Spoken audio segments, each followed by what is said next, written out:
ഇന്ത്യയിലെ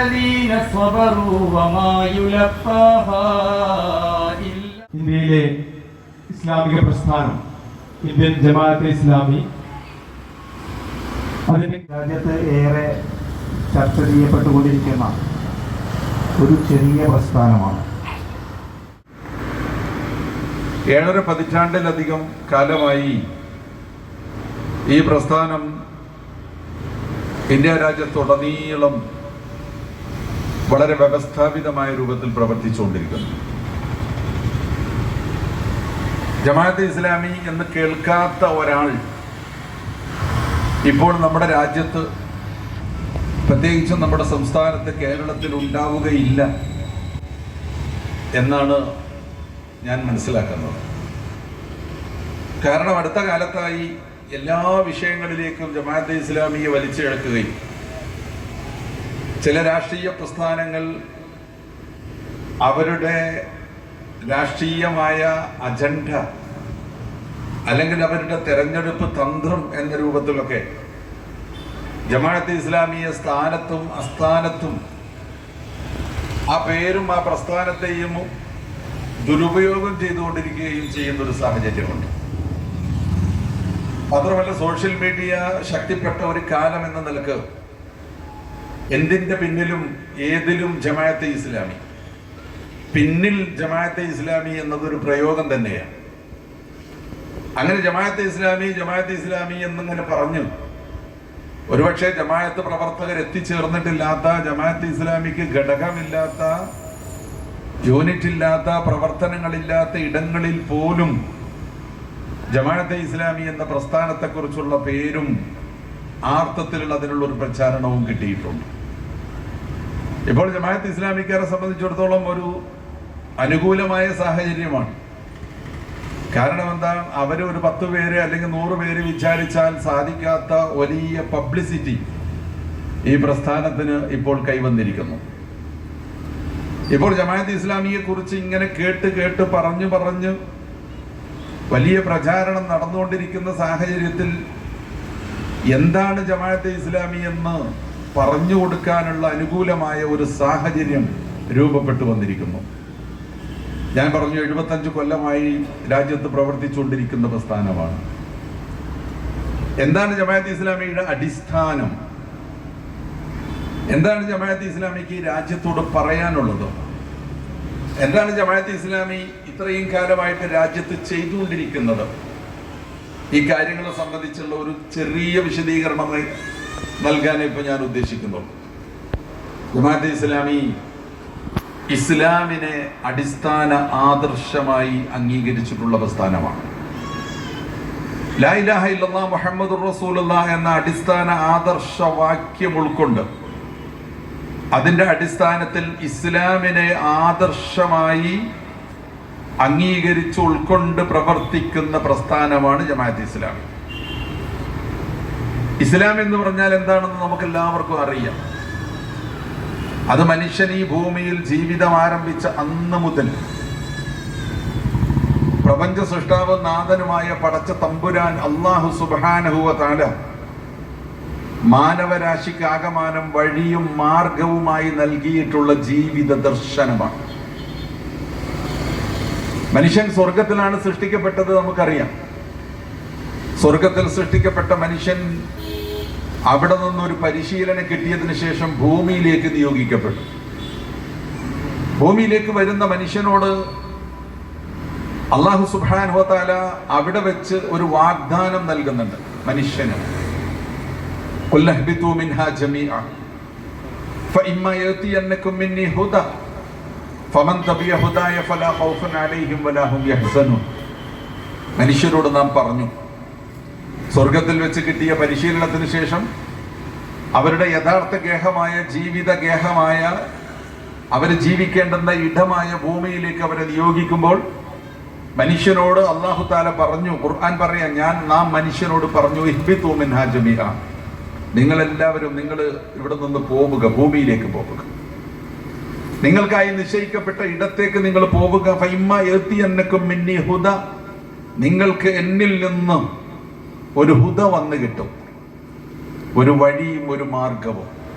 ഹുദ എന്ന് പറഞ്ഞാൽ അതാണ്, ഹിദായത്ത് എന്ന് പറയും, വഴിയും മാർഗവുമാണ്.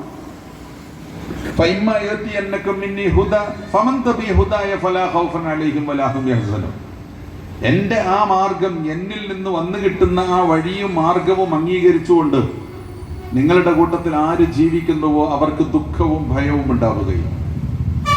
ഇത് മനുഷ്യാരംഭത്തെക്കുറിച്ചും മനുഷ്യർക്ക് ഭൂമിയിലേക്കുള്ള പ്രവേശത്തെ സംബന്ധിച്ചും മനുഷ്യന്റെ ഭൂമിയിലുള്ള ജീവിത ആരംഭത്തെ സംബന്ധിച്ചും വിശുദ്ധ ഖുർആൻ പറഞ്ഞ കാര്യങ്ങൾ പറഞ്ഞതാണ്.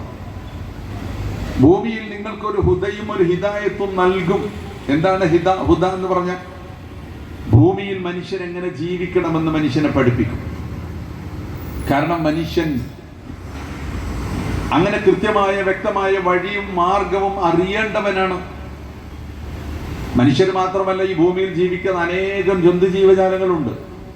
എണ്ണമറ്റ ജന്തുജീവജാലങ്ങൾ ഭൂമിയിൽ ജീവിക്കുന്നു. 20 ലക്ഷത്തിലധികം വർഗങ്ങൾ ഉണ്ടെന്നാണ് കണക്ക്. ഓരോ വർഗവും എത്രയാണ് അതിന്റെ എണ്ണമെന്ന് കണക്കാക്കാൻ പറ്റൂല. പക്ഷെ മനുഷ്യൻ എന്ന് പറയുന്ന വർഗം അതിലൊന്ന് മാത്രമാണ്. ആ മനുഷ്യന്റെ ഒരു എണ്ണത്തെ കുറിച്ച് ഏതാണ്ട് ഒരു കണക്കുണ്ട്. ഇന്ന് ലോകത്ത് ഏതാണ്ട് 750 കോടി മനുഷ്യർ ജീവിക്കുന്നു എന്നൊരു കണക്കാണ്. ഒരുപക്ഷെ അതിൽ കുറച്ച് കൂടുതൽ ഉണ്ടായേക്കാം. പക്ഷെ എണ്ണി കണക്കാക്കാൻ പറ്റുന്ന വിധം പ്രത്യേകമായ ഒരു വർഗം മനുഷ്യൻ. പക്ഷെ എണ്ണമറ്റ എണ്ണിക്കണക്കാക്കാൻ കഴിയാത്ത വിധം 20 ലക്ഷത്തിലധികം ജീവി വർഗങ്ങളായിട്ട് ഈ ഭൂമിയിൽ അനേക ജന്തുജീവജാലങ്ങൾ ജീവിക്കുന്നു. പക്ഷെ ആ ജന്തുജീവജാലങ്ങൾക്കൊന്നുമില്ലാത്ത ചില പ്രത്യേകതകൾ മനുഷ്യനുണ്ട്. അതുകൊണ്ടാണ് ജന്തുക്കളോട് പറയാത്തൊരു വർത്തമാനം പടച്ച തമ്പുരാൻ മനുഷ്യനോട് പറയുന്നത്. ജന്തുക്കൾക്ക് ഹുദയില്ല, ജന്തുക്കൾക്ക് ഹിദായത്തില്ല, ജന്തുക്കൾക്കൊരു വഴിയും മാർഗവുമില്ല. ജന്തുക്കളും മൃഗങ്ങളും ഈ ഭൂമിയിൽ എങ്ങനെ ജീവിക്കണമെന്നും എന്തൊക്കെ പ്രവർത്തിക്കണമെന്നും പടച്ച തമ്പുരാൻ അവരോട് പറഞ്ഞിട്ടില്ല. അങ്ങനെ അവർക്ക് വേദമില്ല, അവർക്ക് കിതാബില്ല, അവർക്ക് പ്രവാചകന്മാരില്ല, അവർക്ക് സന്മാർഗമില്ല, ദുർമാർഗമില്ല, ഒന്നുമില്ല. അവര് പ്രകൃതിയാ ഫോർമാറ്റ് ചെയ്യപ്പെട്ടിരിക്കുന്ന, ഘടിപ്പിക്കപ്പെട്ടിരിക്കുന്ന, സംവിധാനിക്കപ്പെട്ടിരിക്കുന്ന ഒരു രൂപത്തിൽ അവരിങ്ങനെ ജീവിച്ച് മുമ്പോട്ട് പോകുമെന്ന് മാത്രം. പക്ഷെ മനുഷ്യൻ അങ്ങനെയല്ല. മനുഷ്യൻ സവിശേഷമായൊരു സൃഷ്ടിയാണ്. മനുഷ്യൻ വെറുമൊരു മൃഗമല്ല. മനുഷ്യനെ വെറുമൊരു മൃഗം ആക്കണമെന്ന് ആഗ്രഹിക്കുന്ന കുറെ ആളുകളുണ്ട്. അതിപ്പോഴും ഉണ്ട്, പണ്ടും ഉണ്ട്. ഇപ്പൊ കുറച്ചുകൂടി സജീവമാണ്. മനുഷ്യൻ വെറുമൊരു ജന്തുവാണ്, മനുഷ്യൻ ഒരു മൃഗമാണ്. എന്താണ് മനുഷ്യനും മൃഗവും തമ്മിലുള്ള മാറ്റം, വ്യത്യാസം എന്നൊക്കെ അവർ ചോദിക്കുന്നുണ്ട്. പട്ടിയും പൂച്ചയും പോലെ മനുഷ്യനും പട്ടിയുടെയും പൂച്ചയുടെയും ആവശ്യങ്ങൾ എന്തോ അത് തന്നെയാണ് മനുഷ്യന്റെയും ആവശ്യങ്ങളെന്ന് അവർ പറയുന്നുണ്ട്. പ്രത്യേകതയൊന്നും മനുഷ്യനില്ലെന്ന് പറയുന്നുണ്ട്. എന്നിട്ട് മനുഷ്യ സമൂഹം കാലങ്ങളായി കാത്തു സൂക്ഷിച്ചു വരുന്ന സകലമാന മൂല്യങ്ങളെയും ധാർമ്മിക സംഹിതകളെയും തത്വങ്ങളെയും അവർ ചവിട്ടി തെറിപ്പിക്കാൻ വേണ്ടി ശ്രമിക്കുന്നുണ്ട്. അതിന്റെ ഒരു ശ്രമം ഒരു ഭാഗത്ത് നടക്കുന്നുണ്ട്. അപ്പൊ അവരോടൊക്കെ കൂടിയാണ് നമ്മൾ പറയുന്നത്, മനുഷ്യൻ എന്ന് പറഞ്ഞാൽ ഒരു മൃഗമല്ല, മനുഷ്യനൊരു ജന്തുവല്ല. കാരണം മനുഷ്യൻ ഇവിടുത്തെ മനുഷ്യനേക്കാളും പഴക്കമുള്ള, പണ്ടുകാലം മുതൽ ഇവിടെ ജീവിച്ചുകൊണ്ടിരിക്കുന്ന ജന്തുജീവജാലങ്ങളില്ലേ, ആ ജന്തുജീവജാലങ്ങളെക്കാളൊക്കെ മനുഷ്യന് പ്രത്യേകതയുണ്ട്. മനുഷ്യനേക്കാൾ പ്രായമുള്ള ജീവികൾ ഈ ഭൂമിയിലുണ്ട്. എത്രയോ കാലം ജീവിക്കുന്ന ജീവികളുണ്ട്. മനുഷ്യനേക്കാളും വേഗത്തിൽ ഓടുന്ന ജീവികളുണ്ട്. മനുഷ്യനേക്കാളും വലിപ്പമുള്ള ജീവികളുണ്ട്. പക്ഷെ അതൊന്നും മനുഷ്യരോളം വരില്ല. മനുഷ്യന്റെ പ്രത്യേകത എന്താണെന്നോ? മനുഷ്യൻ ഈ ഭൂമിയിൽ പടച്ച തമ്പുരാന്റെ ദൈവത്തിന്റെ പ്രതിനിധിയാകുന്നു. ഇനി ജാഇലുൻ ഫിൽ അർദി ഖലീഫ, ഭൂമിയിൽ ഞാൻ ഒരു പ്രതിനിധിയെ നിശ്ചയിക്കാൻ ഉദ്ദേശിക്കുന്നു എന്ന് അല്ലാഹു സുബ്ഹാനഹു വ തആല മനുഷ്യരുടെ സൃഷ്ടിപ്പിന്റെ മുമ്പ് തന്നെ മനുഷ്യരെ കുറിച്ച് പറഞ്ഞിട്ടുണ്ട്. എന്ന് മാത്രമല്ല, മനുഷ്യനിൽ സന്നിവേശിപ്പിക്കപ്പെട്ടിട്ടുള്ള ജീവചൈതന്യമില്ലേ, ജീവനില്ലേ, അത് ദൈവികമാണെന്ന് പറഞ്ഞു. എല്ലാ ജന്തുക്കൾക്കും ജീവനുണ്ട്. ജന്തുക്കൾക്ക് മാത്രമല്ല, സസ്യലതാദികൾക്ക് വരെ ജീവനുണ്ട്. അതുകൊണ്ടാണ് അവ വളരുന്നത്. ഒരുതരം ബുദ്ധി അവക്കുണ്ട്. അതുകൊണ്ടാണ് അവർക്ക് ആവശ്യമായ വെള്ളവും വളവും ഒക്കെ അന്വേഷിച്ചുകൊണ്ട് അവ സഞ്ചരിക്കുന്നതും അവയുടെ നിലനിൽപ്പിന് വേണ്ടുന്ന പ്രവർത്തനങ്ങൾ അവർ നടത്തുന്നു. അപ്പൊ സസ്യങ്ങൾക്ക് വരെ ബുദ്ധിയുണ്ട്, സസ്യങ്ങൾക്ക് വരെ ജീവനുണ്ട്. ജന്തുജീവജാലങ്ങൾക്ക്, ചലിക്കുന്ന ജന്തുക്കൾക്കും ജീവജാലങ്ങൾക്കും എന്തായിരുന്നാലും ബുദ്ധിയുണ്ട്, ജീവനുണ്ട്. പക്ഷേ ആ ജീവനല്ല മനുഷ്യനിലുള്ള ജീവൻ എന്ന. മനുഷ്യനെ സൃഷ്ടിച്ചിട്ട് തമ്പുരാൻ എന്താ പറഞ്ഞെന്നറിയോ? അല്ലാഹു സുബ്ഹാനഹു വ തആല വനഫഖ്തു ഫീഹി മിർ റൂഹി, എൻ്റെ ജീവനിൽ നിന്ന്, എൻ്റെ ജീവചൈതന്യത്തിൽ നിന്നാണ് ഞാൻ മനുഷ്യനിൽ നിക്ഷേപിച്ചിരിക്കുന്നത് എന്നാണ്. അപ്പൊ ദൈവികമായ ജീവചൈതന്യം സന്നിവേശിപ്പിക്കപ്പെട്ടിട്ടുള്ളവനാണ് മനുഷ്യൻ എന്ന് പറയുന്നത്. ദൈവത്തിന്റെ പ്രതിനിധിയാണ് മനുഷ്യൻ. ദൈവത്തിന്റെ ദാസൻ എന്ന അബ്ദെന്ന് വിശുദ്ധ ഖുർആനിൽ വേറൊരു രൂപത്തിൽ പറഞ്ഞിരിക്കുന്നു. എന്തുകൊണ്ടെന്ന് ചോദിച്ചാൽ മനുഷ്യന് സവിശേഷമായ സിദ്ധികൾ നൽകപ്പെട്ടിരിക്കുന്നു. വിശേഷ ബുദ്ധി എന്നതാണ് മനുഷ്യന്റെ പ്രത്യേകത. ചിന്താശക്തി എന്നതാണ് മനുഷ്യന്റെ പ്രത്യേകത. കാര്യങ്ങൾ വിവേചിച്ചറിയാനും തിരിച്ചറിയാനുമുള്ള കഴിവാണ് മനുഷ്യന്റെ പ്രത്യേകത. തള്ളാനും കൊള്ളാനുമുള്ള കഴിവാണ് മനുഷ്യന്റെ പ്രത്യേകത. അപ്പൊ ഇങ്ങനെയുള്ള ഒരുപാട് സവിശേഷതകളോടുകൂടിയാണ് മനുഷ്യൻ സൃഷ്ടിക്കപ്പെട്ടിട്ടുള്ളത് എന്നതുകൊണ്ട് മനുഷ്യനെ കുറിച്ച് പടച്ച തമ്പുരാൻ തന്നെ പറഞ്ഞത് നാം മനുഷ്യനെ ആദരിച്ചിരിക്കുന്നു, ബഹുമാനിച്ചിരിക്കുന്നു എന്നാ. വലഖദ് കറംനാ ബനി ആദം, മനുഷ്യനെ നാം ബഹുമാനിച്ചിരിക്കുന്നു. അപ്പൊ ഞാൻ പറഞ്ഞുകൊണ്ടിരിക്കുന്ന സംഗതി എന്താ? മനുഷ്യൻ എന്ന സൃഷ്ടിയെ പ്രത്യേകമായ സവിശേഷമായ സിദ്ധികളോടുകൂടി ഭൂമിയിലേക്ക് അയക്കുകയാണ്. അവന് തള്ളാനും കൊള്ളാനുമുള്ള കഴിവ് കൊടുക്കുകയാണ്, തിരിച്ചറിവിനുള്ള കഴിവ് കൊടുക്കുകയാണ്, സ്വാതന്ത്ര്യം കൊടുക്കുകയാണ്. ഒരു കാര്യം ചെയ്യാനും ചെയ്യാതിരിക്കാനുമുള്ള കഴിവും സ്വാതന്ത്ര്യവും അവന് നൽകിയിട്ട് പടച്ച തമ്പുരാൻ അവനോട് പറയുകയാണ്, ഇനി നിന്റെ ജീവിതത്തിൽ നീ എങ്ങനെ മുന്നോട്ട് പോകണമെന്ന്, അഥവാ നിനക്ക് നൽകപ്പെട്ട സ്വാതന്ത്ര്യം നീ എങ്ങനെ ഉപയോഗപ്പെടുത്തണമെന്ന് ഞാൻ നിനക്ക് പറഞ്ഞു തരും. അഥവാ നീ ജീവിച്ചു മുമ്പോട്ട് പോകേണ്ട വഴിയും മാർഗവും ഏതെന്ന് ഞാൻ നിന്നെ കാണിക്കും. നിന്റെ ലക്ഷ്യത്തിലേക്കെത്താൻ ആ വഴിയും മാർഗവും അവലംബിച്ചാലേ നീ രക്ഷപ്പെടുകയുള്ളൂ. എന്താണ് മനുഷ്യന്റെ ലക്ഷ്യം എന്ന് പറയുന്നത്? മനുഷ്യ ജീവിതത്തിന്റെ ലക്ഷ്യം, അടിസ്ഥാനപരമായ ഏറ്റവും പ്രധാനപ്പെട്ട ലക്ഷ്യം എന്താണെന്നോ? മനുഷ്യൻ ഇറങ്ങി വന്ന സ്വർഗത്തിലേക്ക് മനുഷ്യന് തിരിച്ചു പോകണം. തറവാട്ടിലേക്കുള്ള തിരിച്ചുപോക്ക്, അതാണ് മനുഷ്യൻ ആവശ്യം. എവിടുന്നാ മനുഷ്യൻ വന്നത്? സ്വർഗത്തിൽ നിന്നാണ് വന്നത്. എവിടേക്കാണ് ഇനി മനുഷ്യന് തിരിച്ചു പോവേണ്ടത്? ആ സ്വർഗത്തിലേക്ക് തന്നെ തിരിച്ചു പോകണം. അതിനിടയ്ക്ക് കുറച്ചു കാലത്തെ ചെറിയ ഒരു ജീവിതം, അതൊരു പരീക്ഷണാർത്ഥം ഈ ഭൂമിയിൽ നൽകപ്പെടുകയാണ്. ഈ പരീക്ഷണത്തിൽ വിജയിച്ച്, ഈ പരീക്ഷയിൽ വിജയിച്ച് നഷ്ടപ്പെട്ടു പോയ, ഇറങ്ങിപ്പോന്ന തറവാട്ടിലേക്ക്, സ്വർഗത്തിലേക്ക് മനുഷ്യൻ തിരിച്ചു പോകണം, തിരിച്ചു ചെല്ലണം. അതിനുള്ള വഴി എന്തെന്ന്, മാർഗം എന്തെന്ന് ഞാൻ നിന്നെ പഠിപ്പിക്കും എന്നാണ് മനുഷ്യനോട് അല്ലാഹു സുബ്ഹാനഹു വ തആല പറഞ്ഞത്. അപ്പൊ ആ വഴി ഇങ്ങനെ കാണിക്കാം. ആ വഴി മനുഷ്യൻ കണ്ടില്ലെങ്കിൽ എന്ത് സംഭവിക്കുമെന്നല്ലേ? മനുഷ്യർ പല വഴികളിലൂടെ സഞ്ചരിക്കും. നബി തിരുമേനി സ്വല്ലല്ലാഹു അലൈഹി വസല്ലം പറഞ്ഞതുപോലെ മനുഷ്യൻ ഇങ്ങനെ സഞ്ചരിക്കും. അവന്റെ ലക്ഷ്യത്തിലേക്കുള്ള വഴിയിലൂടെ അവൻ മുന്നോട്ട് പോകണം. പക്ഷെ ഇടതും വലതും, ഇടതുവശത്തും വലതുവശത്തും പല വഴികൾ അവൻ കാണും. അതവന് മനോഹരമായി തോന്നും. അപ്പൊ ഒരു സംഘം ഒന്നിച്ച് യാത്ര പുറപ്പെട്ടു. കുറെ ആളുകൾ ഇവിടെ ഇറങ്ങി, കുറെ ആളുകൾ അവിടെ ഇറങ്ങി, പിന്നെ ഇവിടെ കുറെ, പിന്നെ ഇവിടെ കുറെ. അവസാനം ലക്ഷ്യത്തിലെത്താൻ ആളുകൾ വളരെ കുറഞ്ഞു പോകുന്ന സാഹചര്യം ഉണ്ടാകും. ആ ലക്ഷ്യത്തിലെത്തുന്നവരാരായിരിക്കുമെന്നല്ലേ?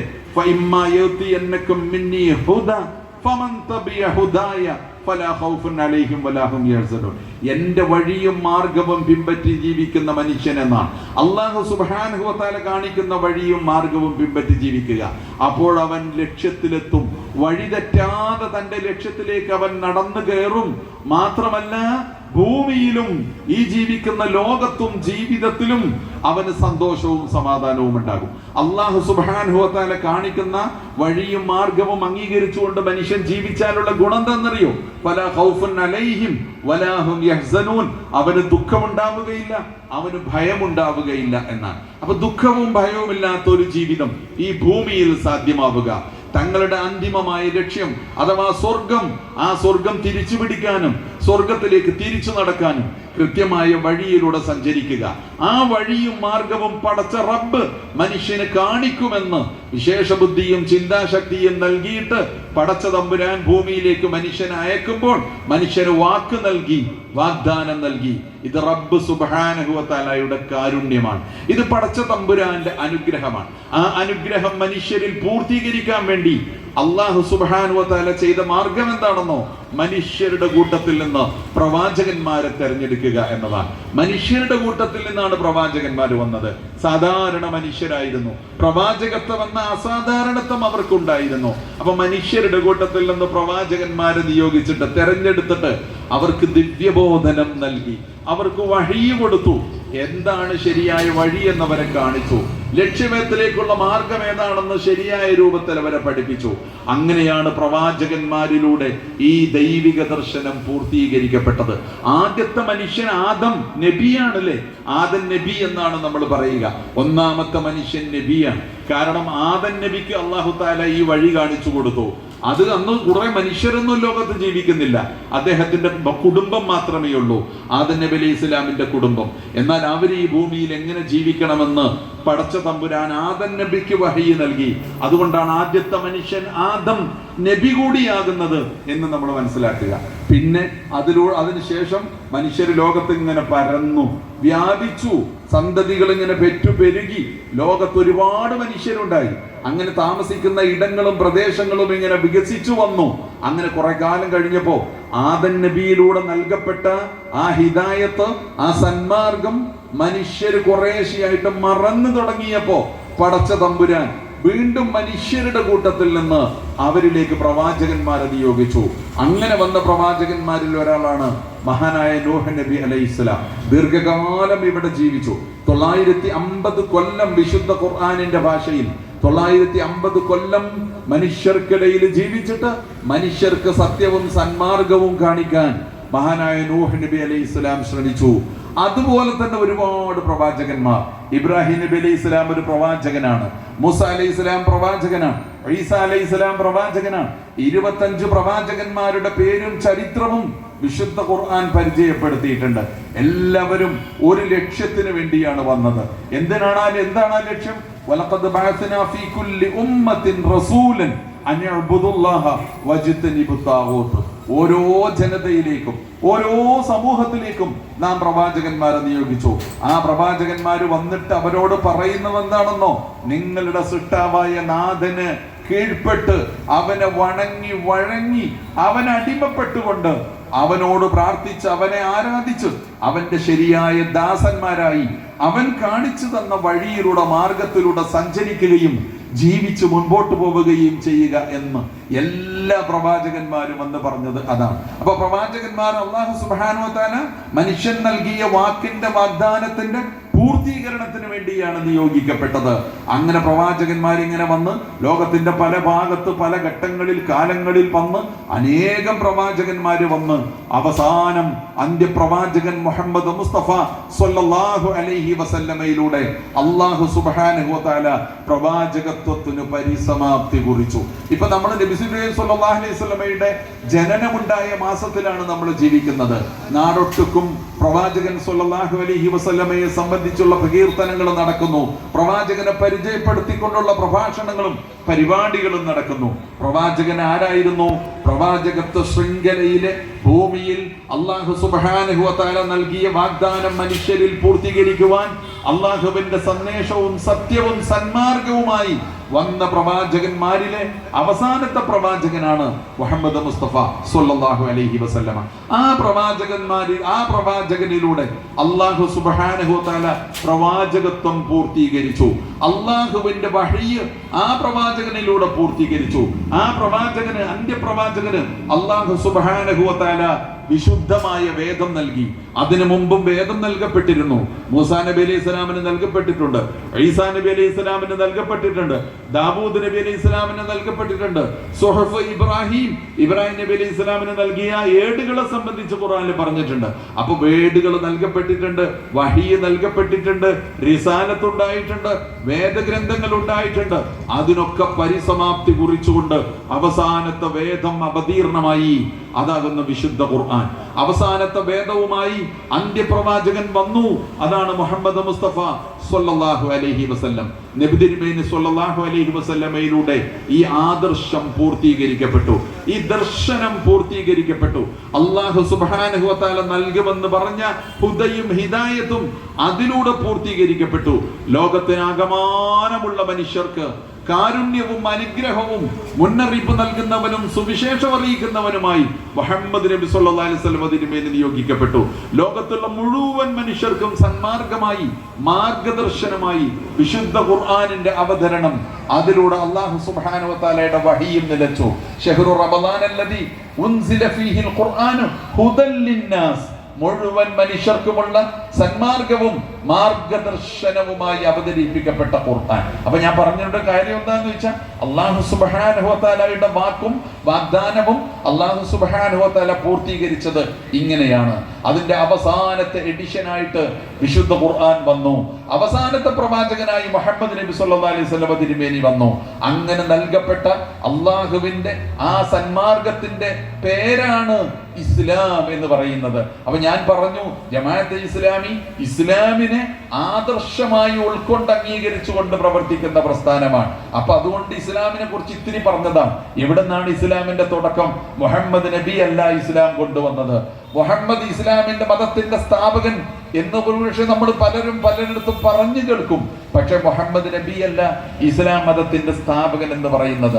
ഇസ്ലാം മനുഷ്യാരംഭം മുതൽ അല്ലാഹു സുബ്ഹാനഹു വ തആല മനുഷ്യർക്ക് നൽകിയ ജീവിത ദർശനമാണ്. അത് പ്രവാചകന്മാരിലൂടെ പൂർത്തീകരിക്കപ്പെട്ടു. മുഹമ്മദ് നബി സല്ലല്ലാഹു അലൈഹി വസല്ലമയിലൂടെ അതിന്റെ അവസാനത്തെ എഡിഷൻ വന്നു എന്ന് മാത്രമാണ്. മുഹമ്മദ് നബി അന്ത്യപ്രവാചകനായിട്ട് ആ ദർശനത്തിന്റെ പൂർത്തീകരണം അവിടെ ഉണ്ടായി. അൽയൗമ അക്മൽതു ലക്കും ദീനക്കും വഅത്മംതു അലൈക്കും നിഅമതി വറദീതു ലക്കുമുൽ ഇസ്ലാമ ദീന. വിശുദ്ധ ഖുർആൻ എങ്ങനെ പ്രഖ്യാപിച്ചു? ഇന്ന് നിങ്ങളുടെ ദീൻ ഞാൻ നിങ്ങൾക്ക് പൂർത്തീകരിച്ചു തന്നു. അക്മൽതു ലക്കും ദീനക്കും വഅത്മംതു അലൈക്കും നിഅമതി, എൻ്റെ അനുഗ്രഹം നിങ്ങളിൽ പൂർത്തീകരിച്ചു. വറദീതു ലക്കുമുൽ ഇസ്ലാമ ദീന, ഇസ്ലാമിനെ ഞാൻ നിങ്ങൾക്ക് ദീനായി തൃപ്തിപ്പെട്ടു തന്നു എന്ന് പറഞ്ഞു. ഇസ്ലാമിനെ നിങ്ങൾക്ക് ദീനായി തൃപ്തിപ്പെട്ടു വന്നു എന്ന് പറഞ്ഞു. അള്ളാഹുവിന്റെ അനുഗ്രഹം നിങ്ങളിൽ ഞാൻ പൂർത്തീകരിച്ചു എന്ന് പറഞ്ഞു. ഇസ്ലാമിനെ ഇന്ന് പൂർത്തീകരിച്ചു എന്ന് പറഞ്ഞു. ദീന എന്ന് പറഞ്ഞു. ഇസ്ലാമിനെ നിങ്ങൾക്ക് ദീനായിട്ട് പൂർത്തീകരിച്ചു തൃപ്തിപ്പെട്ടു തന്നു എന്ന് പറഞ്ഞു. അതിനെ സംബന്ധിച്ചാണ് ഇനി ചില കാര്യങ്ങൾ ഞാൻ പറയാൻ ഉദ്ദേശിക്കുന്നത്.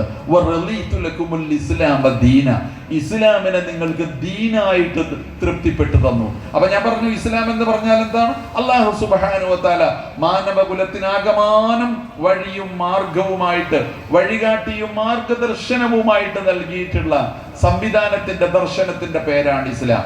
അതോടൊപ്പം ആ ഇസ്ലാം ദീനാകുന്നു എന്ന് വിശുദ്ധ ഖുർആൻ പറഞ്ഞു. എന്താണ് പ്രിയപ്പെട്ടവരെ ദീൻ എന്ന് പറഞ്ഞാൽ? നമ്മൾ എപ്പോഴും കേൾക്കുന്ന ഒരു വാക്കാണ് ദീൻ എന്ന് എപ്പോഴും നമ്മൾ കേൾക്കാറുണ്ട്. ദീൻ എന്ന് പറഞ്ഞാൽ എന്താണ്?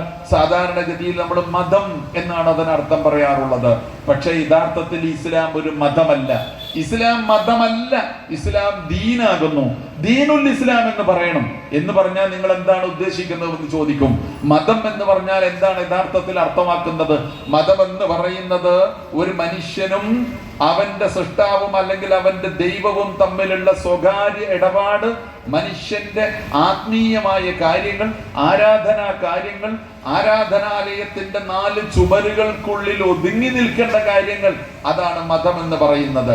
പ്രാർത്ഥനയാണ് മതം, ആരാധനയാണ് മതം, ദൈവത്തെക്കുറിച്ച് ഓർമ്മയാണ് മതം, അത് മാത്രമാണ് മതം എന്ന അർത്ഥത്തിലേക്ക് ശുദ്ധ ആത്മീയതയുടെ ഒരു പേരായിട്ട് മതം ഇന്ന് സമൂഹത്തിൽ പരിചയപ്പെടുത്തപ്പെട്ടുകൊണ്ടിരിക്കുന്നു. അതിനപ്പുറത്ത് മനുഷ്യ ജീവിതത്തിന്റെ മറ്റു മേഖലകളുമായി മതത്തിന് ബന്ധമില്ല എന്നാണ് പഠിപ്പിക്കപ്പെട്ടുകൊണ്ടിരിക്കുന്നത്. അതും ഞാൻ നേരത്തെ പറഞ്ഞതുപോലെ ഇവിടെ ചില ആളുകൾ ഇങ്ങനെ നിരന്തരമായി പ്രചരിപ്പിച്ചുകൊണ്ടിരിക്കുന്ന ഒരു കാര്യമുണ്ട്. മതം എന്ന് പറഞ്ഞാൽ അത് ആത്മീയതയാണ്, അത് പള്ളിയിൽ നിൽക്കണം, ആരാധനാലയത്തിൽ ഒതുങ്ങി നിൽക്കണം, അതിന് മനുഷ്യന്റെ ജീവിതവുമായി ബന്ധമില്ല. അതും പറഞ്ഞുകൊണ്ട് രാഷ്ട്രീയത്തിലേക്ക് നിങ്ങൾ ഇറങ്ങരുത്, മതം പറഞ്ഞ് സമൂഹത്തിലേക്ക് ഇറങ്ങരുത്. മതത്തിന് രാഷ്ട്രീയ കാഴ്ചപ്പാടില്ല, മതത്തിന് സാമൂഹ്യ കാഴ്ചപ്പാടില്ല, മതത്തിന് സാമ്പത്തിക കാഴ്ചപ്പാടില്ല, മതത്തിന് പൊതുജീവിതവുമായി ബന്ധമില്ല. പൊതുജീവിതത്തിൽ മതം അഭിപ്രായം പറയാൻ പാടില്ല. മതം പള്ളിയിൽ നിൽക്കണം, ദൈവം പള്ളിയിൽ നിൽക്കണം. നിങ്ങൾക്ക് ആരാധിക്കണോ? അമ്പലത്തിൽ പോകൂ, പള്ളിയിൽ പോകൂ, ചർച്ചിൽ പോകൂ. നിങ്ങൾക്ക് പ്രാർത്ഥിക്കണോ? അവിടെ നിർത്തണം മതത്തെ.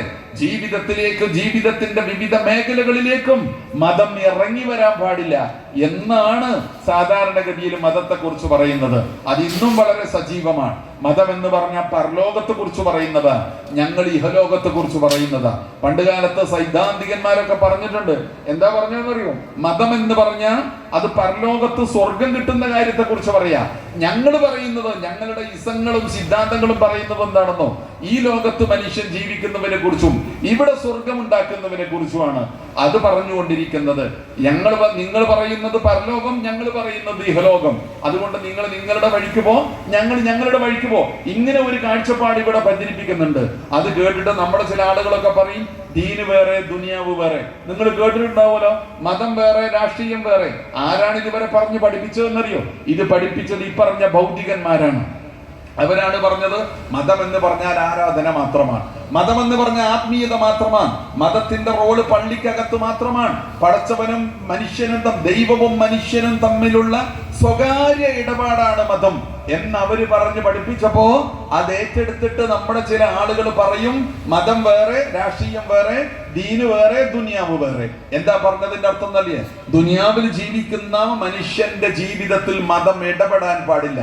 എങ്ങനെയാണ് പറഞ്ഞുകൊണ്ടിരിക്കുന്നത്? അത് നമുക്ക് വിട്ടെന്നിരിക്കുക, അത് തോന്നിയതുപോലെ നമ്മൾ അങ്ങ് ജീവിക്കുക എന്നതാണ് എന്ന് പറയുന്നു. ഈ കാഴ്ചപ്പാട് ഇസ്ലാം അംഗീകരിക്കുന്നില്ല. നിങ്ങൾക്ക് ഇസ്ലാമിന് ദീനായി തൃപ്തിപ്പെട്ടു തന്നു എന്ന് അല്ലാഹു സുബ്ഹാനഹു വ തആല പറയാ. ദീൻ എന്ന് പറഞ്ഞാൽ എന്താണെന്നറിയോ? ജീവിത വ്യവസ്ഥ എന്നാണ്. മതം എന്നല്ല അതിന്റെ ആ വാക്കിന്റെ അർത്ഥം. മതം എന്നത് നമ്മുടെ ഭാഷാപരമായ മലയാളത്തിന്റെ ഒരു കൊച്ചു ഭാഷയായ മലയാളത്തിന്റെ ഒരു പരിമിതിയാണ്. ദീൻ എന്ന് പറഞ്ഞാൽ മതം എന്നല്ല അർത്ഥം, ജീവിത വ്യവസ്ഥ എന്ന് വേണമെങ്കിൽ നമുക്കതിനെ പരിഭാഷപ്പെടുത്താം. അഥവാ ഒരു മനുഷ്യൻ അവന്റെ ജീവിതത്തിന്റെ സകല മേഖലകളിലും നിഖില മേഖലകളിലും എങ്ങനെ ജീവിക്കണമെന്ന് പഠിപ്പിക്കുന്ന സമഗ്രവും സമ്പൂർണവുമായ ഒരു ജീവിതാദർശത്തിന്റെ, ഒരു ജീവിത ദർശനത്തിന്റെ പേരാണ് ഇസ്ലാം എന്ന് പറയുന്നത്.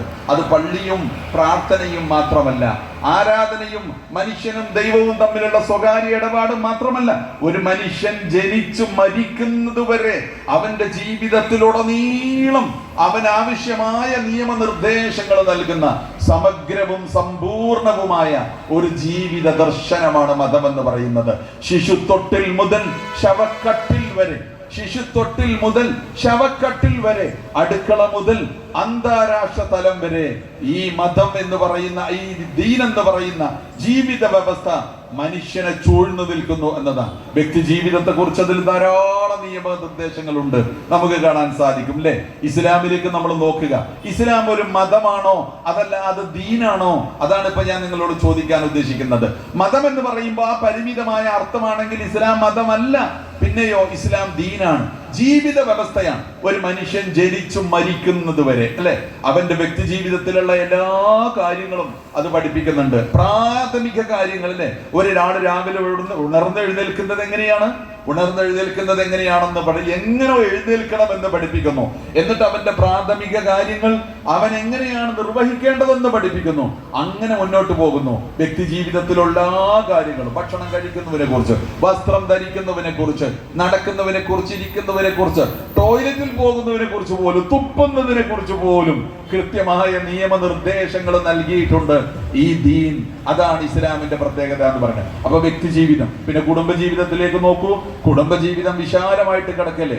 ഒരു കുടുംബം എങ്ങനെയാണ് രൂപപ്പെടേണ്ടത്, എങ്ങനെയാണ് ദമ്പതികളുടെ തെരഞ്ഞെടുപ്പ്, ഇണകളുടെ തെരഞ്ഞെടുപ്പ്, അതിലെന്തൊക്കെ പരിഗണിക്കണം, പിന്നെ എങ്ങനെയാണ് രണ്ടുപേരെ ചേരുന്നത്, എങ്ങനെയാണ് അവരെ ചേർക്കേണ്ടത്, ചേർന്ന് കഴിഞ്ഞാൽ പിന്നെ ഇണയും തുണയുമായിട്ട് അവരെ എങ്ങനെയാണ് ജീവിക്കേണ്ടത്, അവരുടെ ജീവിതത്തിൽ എന്തൊക്കെ കാര്യങ്ങൾ പാലിക്കണം, കുടുംബജീവിതം എങ്ങനെയാ, മക്കളുണ്ടായാൽ മക്കളുടെ കാര്യം എങ്ങനെയാ, മാതാപിതാക്കളുടെ കാര്യം എങ്ങനെയാ, വളരെ കൃത്യവും വ്യക്തവുമായി കുടുംബജീവിതത്തെ സംബന്ധിച്ച് പഠിപ്പിച്ചിരിക്കുന്നു. അപ്പൊ വ്യക്തി ജീവിതമുണ്ട്, കുടുംബ ജീവിതമുണ്ട്. പിന്നെ മുന്നോട്ട് പോയാലോ സാമൂഹ്യ കാര്യങ്ങളുണ്ട് അല്ലെ. മനുഷ്യർ തമ്മിലുള്ള ബന്ധങ്ങളെ സംബന്ധിച്ച് പറയുന്നു, കുടുംബ ബന്ധങ്ങളെ സംബന്ധിച്ച് പറയുന്നു, അയൽവക്ക ബന്ധങ്ങളെ സംബന്ധിച്ച് പറയുന്നു, സുഹൃത്ത് ബന്ധങ്ങളെ സംബന്ധിച്ച് പറയുന്നു, മനുഷ്യർ തമ്മിലുള്ള ബന്ധങ്ങളെ സംബന്ധിച്ച് പറയുന്നു. അപ്പൊ വ്യക്തി ജീവിതമുണ്ട്, കുടുംബ ജീവിതമുണ്ട്, സാമൂഹ്യ രംഗങ്ങളുണ്ട്. പിന്നെ അങ്ങോട്ട് മുമ്പോട്ട് കഴിഞ്ഞ സാമ്പത്തികമായ കാര്യങ്ങളെ സംബന്ധിച്ച് വളരെ കൃത്യമായി പഠിപ്പിക്കുന്നു. അടിസ്ഥാനപരമായി സമ്പത്ത് ആരുടേതാണെന്ന് പഠിപ്പിക്കുന്നു, ആരാണ് സമ്പത്തിന്റെ ഉടമാവകാശി എന്ന് പഠിപ്പിക്കുന്നു, സമ്പത്ത് എങ്ങനെയൊക്കെ സമ്പാദിക്കാമെന്ന് പഠിപ്പിക്കുന്നു, എങ്ങനെയൊക്കെ വിനിയോഗിക്കാമെന്ന് പഠിപ്പിക്കുന്നു, സമ്പത്തിന്റെ അടിസ്ഥാനത്തെ സംബന്ധിച്ച് പഠിപ്പിക്കുന്നു. സമ്പത്ത് എന്ന് പറഞ്ഞാൽ നിങ്ങളുടെ സമൂഹത്തിന്റെ നട്ടെല്ലാണെന്ന് പഠിപ്പിക്കുന്നു.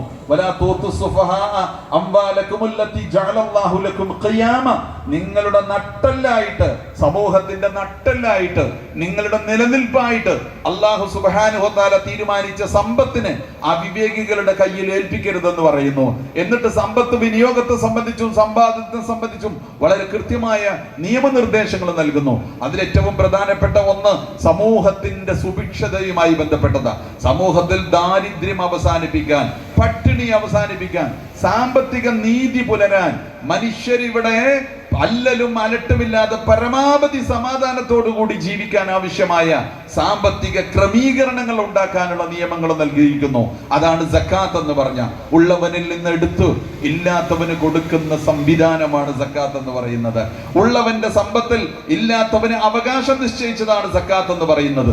അത് ഇസ്ലാമിൽ കാണുന്ന സംഗതിയാണ്, ദീനിന്റെ അടിസ്ഥാനമാണ്. പിന്നെയും സാമ്പത്തികമായ മറ്റൊരുപാട് കാര്യങ്ങളെ സംബന്ധിച്ച് അനന്തര അവകാശം എന്ന് പറയുന്ന വളരെ വിശാലമായ ഒരു മേഖല. ഒരാൾക്ക് സമ്പത്തുണ്ടെങ്കിൽ, അയാൾക്ക് അവകാശികളുണ്ടെങ്കിൽ, ആ സമ്പത്ത് അങ്ങനെയാണ് അവകാശികളുടെ വീതം വെക്കേണ്ടത് തുടങ്ങിയിട്ടുള്ള കാര്യങ്ങളെ സംബന്ധിച്ച്. അപ്പൊ സാമ്പത്തിക കാര്യങ്ങളെ സംബന്ധിച്ച് വളരെ വളരെ കൃത്യമായിട്ട് വളരെ വിശദമായിട്ട് പഠിപ്പിക്കപ്പെട്ടു. അപ്പൊ ദീനിന്റെ പ്രത്യേകതയെ കുറിച്ച് ഞാൻ പറയാം. ഇസ്ലാമിന്റെ പ്രത്യേകത അത് കേവലം ഒരു ആരാധനാ പദ്ധതിയല്ല, അതൊരു പ്രാർത്ഥനാ പദ്ധതിയല്ല, അതൊരു മരണ പദ്ധതിയല്ല, അത് പരലോകത്തെ കുറിച്ച് സ്വർഗത്തെ കുറിച്ച് മാത്രം പറയുന്ന ഒരു കാര്യമല്ല.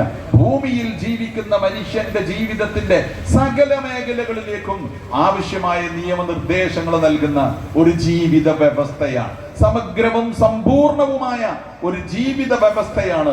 അതാണ് ഇസ്ലാമിന്റെ പ്രത്യേകത, അതാണ് ദീനിന്റെ പ്രത്യേകത. ഇനി സാമ്പത്തിക കാര്യം അതിനപ്പുറത്ത് കുറച്ചും കൂടി രസമുള്ള കാര്യങ്ങളുണ്ട്. അത് പറയുമ്പോഴാണ് നമ്മൾ തമ്മിൽ തെറ്റാറുള്ളത്. പലരും തർക്കങ്ങളുമായിട്ട് വരാറുള്ളത്. അതെന്താണ്? രാഷ്ട്രീയം ഇസ്ലാമിന്റെ ഭാഗമാണെന്ന് പറയുമ്പോൾ അതാ മതവും രാഷ്ട്രീയവും കൂട്ടിക്കുഴച്ചു.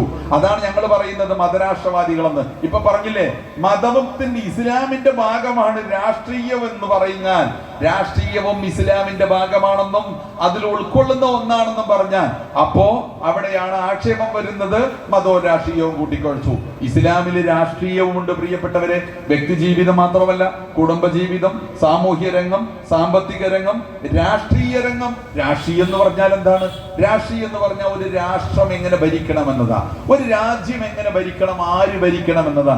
ഇസ്ലാമിൽ അതിലെങ്ങനെ വല്ലതും ഉണ്ടോ എന്ന് വെറുതെ ഒന്ന് പരിശോധിച്ച് നോക്കിയാൽ മതി.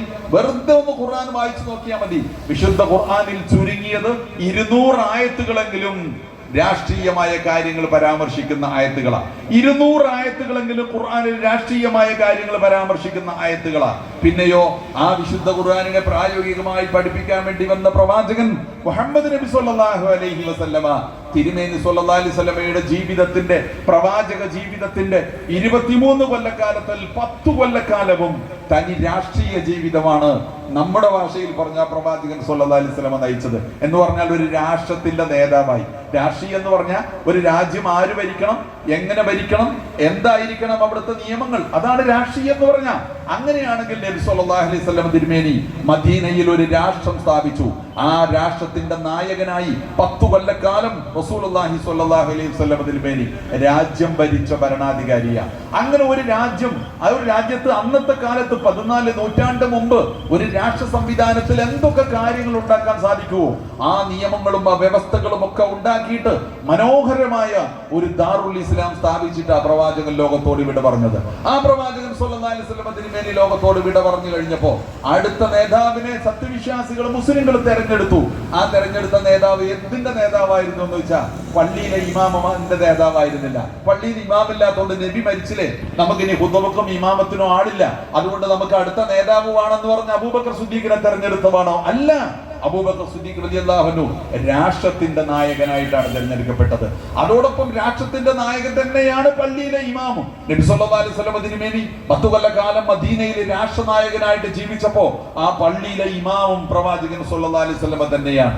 അതാണ് പള്ളിയും അതുപോലെ തന്നെ പാർലമെന്റും തമ്മിലുള്ള വ്യത്യാസം അവസാനിപ്പിക്കാൻ പ്രവാചകൻ സല്ലല്ലാഹു അലൈഹി വസല്ലം തിരുമേനി ചെയ്തത്. നബി സല്ലല്ലാഹു അലൈഹി വസല്ലമയാണ് ആത്മീയ നേതാവ്, നബി സല്ലല്ലാഹു അലൈഹി വസല്ലമയാണ് പള്ളിയിലെ ഇമാം, നബി സല്ലല്ലാഹു അലൈഹി വസല്ലമയാണ് ഖാലി, നബി സല്ലല്ലാഹു അലൈഹി വസല്ലമയാണ് ജഡ്ജി, നബി സല്ലല്ലാഹു അലൈഹി വസല്ലമയാണ് സൈനിക മേധാവി, നബി സല്ലല്ലാഹു അലൈഹി വസല്ലമയാകുന്നു രാഷ്ട്ര തലവൻ.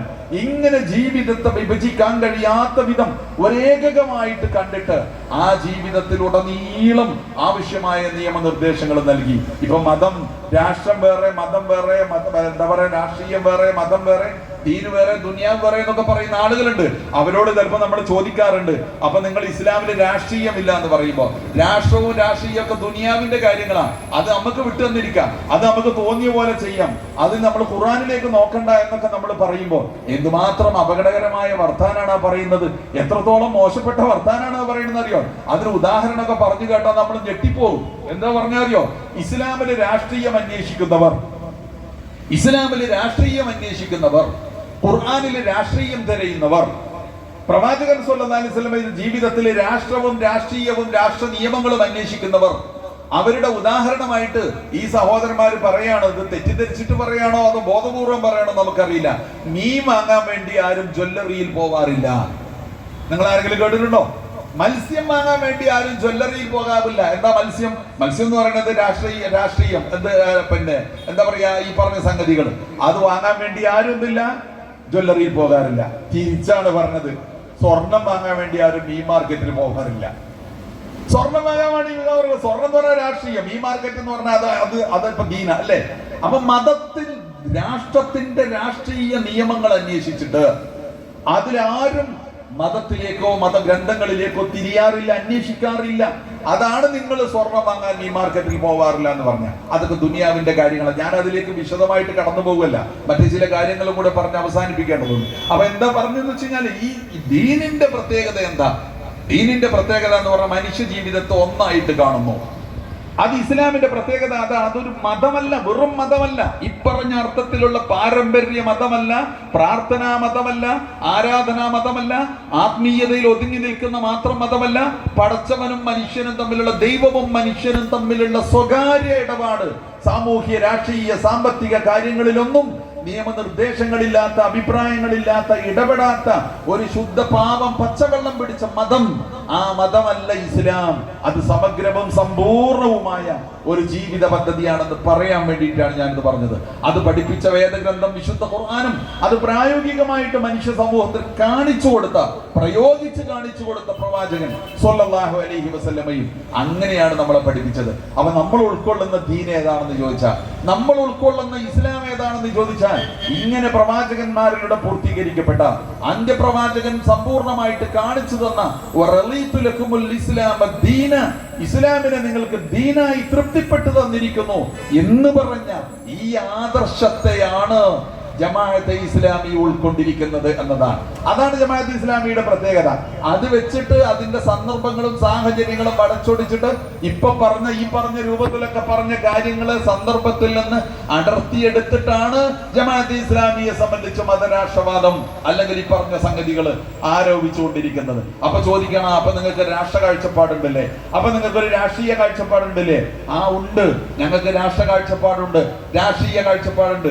രാഷ്ട്രീയ കാഴ്ചപ്പാട് മാത്രമല്ല, ഞങ്ങൾക്ക് ആത്മീയ കാഴ്ചപ്പാടുണ്ട്, ഞങ്ങൾക്ക് സാമ്പത്തിക കാഴ്ചപ്പാടുണ്ട്, ഞങ്ങൾക്ക് സ്വഭാവപരവും പെരുമാറ്റപരവുമായ കാഴ്ചപ്പാടുണ്ട്, ഞങ്ങൾക്ക് മനുഷ്യ ജീവിതത്തിന്റെ എല്ലാ തലങ്ങളെ കുറിച്ചും അഭിപ്രായങ്ങളും കാഴ്ചപ്പാടുകളും ഉണ്ട്. പക്ഷേ ഞങ്ങൾ ഇതാരുടെ മേലെ അടിച്ചേൽപ്പിക്കുന്നില്ല. ഈ ദീനിന്റെ പ്രത്യേകത എന്താണെന്നറിയോ? ഇസ്ലാമിന്റെ പ്രത്യേകത എന്താണെന്നറിയോ? ലാ ഇക്റാഹ ഫിദ്ദീൻ ഖദ് തബയ്യന അർ-റുശ്ദു മിനൽ ഗയ്യ്. ലാ ഇക്റാഹ ഫിദ്ദീൻ ഖദ് തബയ്യന അർ-റുശ്ദു മിനൽ ഗയ്യ്. മതത്തിൽ ബലപ്രയോഗമില്ല. അപ്പൊ ഇവിടെ ആളുകൾ നമ്മളോട് തർക്കിക്കും, അങ്ങനെ സോഷ്യൽ മീഡിയയിലൊക്കെ എഴുതും. അപ്പൊ നിങ്ങൾ ഇത് അടിച്ചേൽപ്പിക്കാം, നിങ്ങൾ മതം അല്ലെങ്കിൽ നിങ്ങളുടെ ആദർശം മറ്റുള്ളവരുടെ അടിച്ചേൽപ്പിക്കാം, നിങ്ങളുടെ രാഷ്ട്രീയ കാഴ്ചപ്പാടും സാമൂഹ്യ കാഴ്ചപ്പാടും ഒക്കെ മറ്റുള്ളവരെ അടിച്ചേൽപ്പിക്കാൻ നോ, ഇല്ല, അതിന് അനുവാദമില്ല. ലാ ഇക്റാഹ ഫിദ്ദീൻ, മതത്തിൽ ബലപ്രയോഗമില്ല. ഒരാളെയും മതം പറഞ്ഞിട്ട് മതത്തിന്റെ പേരിൽ നിർബന്ധപൂർവം മതത്തിലേക്ക് ചേർക്കാനോ മതം അടിച്ചേൽപ്പിക്കാനോ പ്രവാചകന്മാർക്ക് പോലും ബാധ്യതയില്ല എന്നല്ല, അരുത്.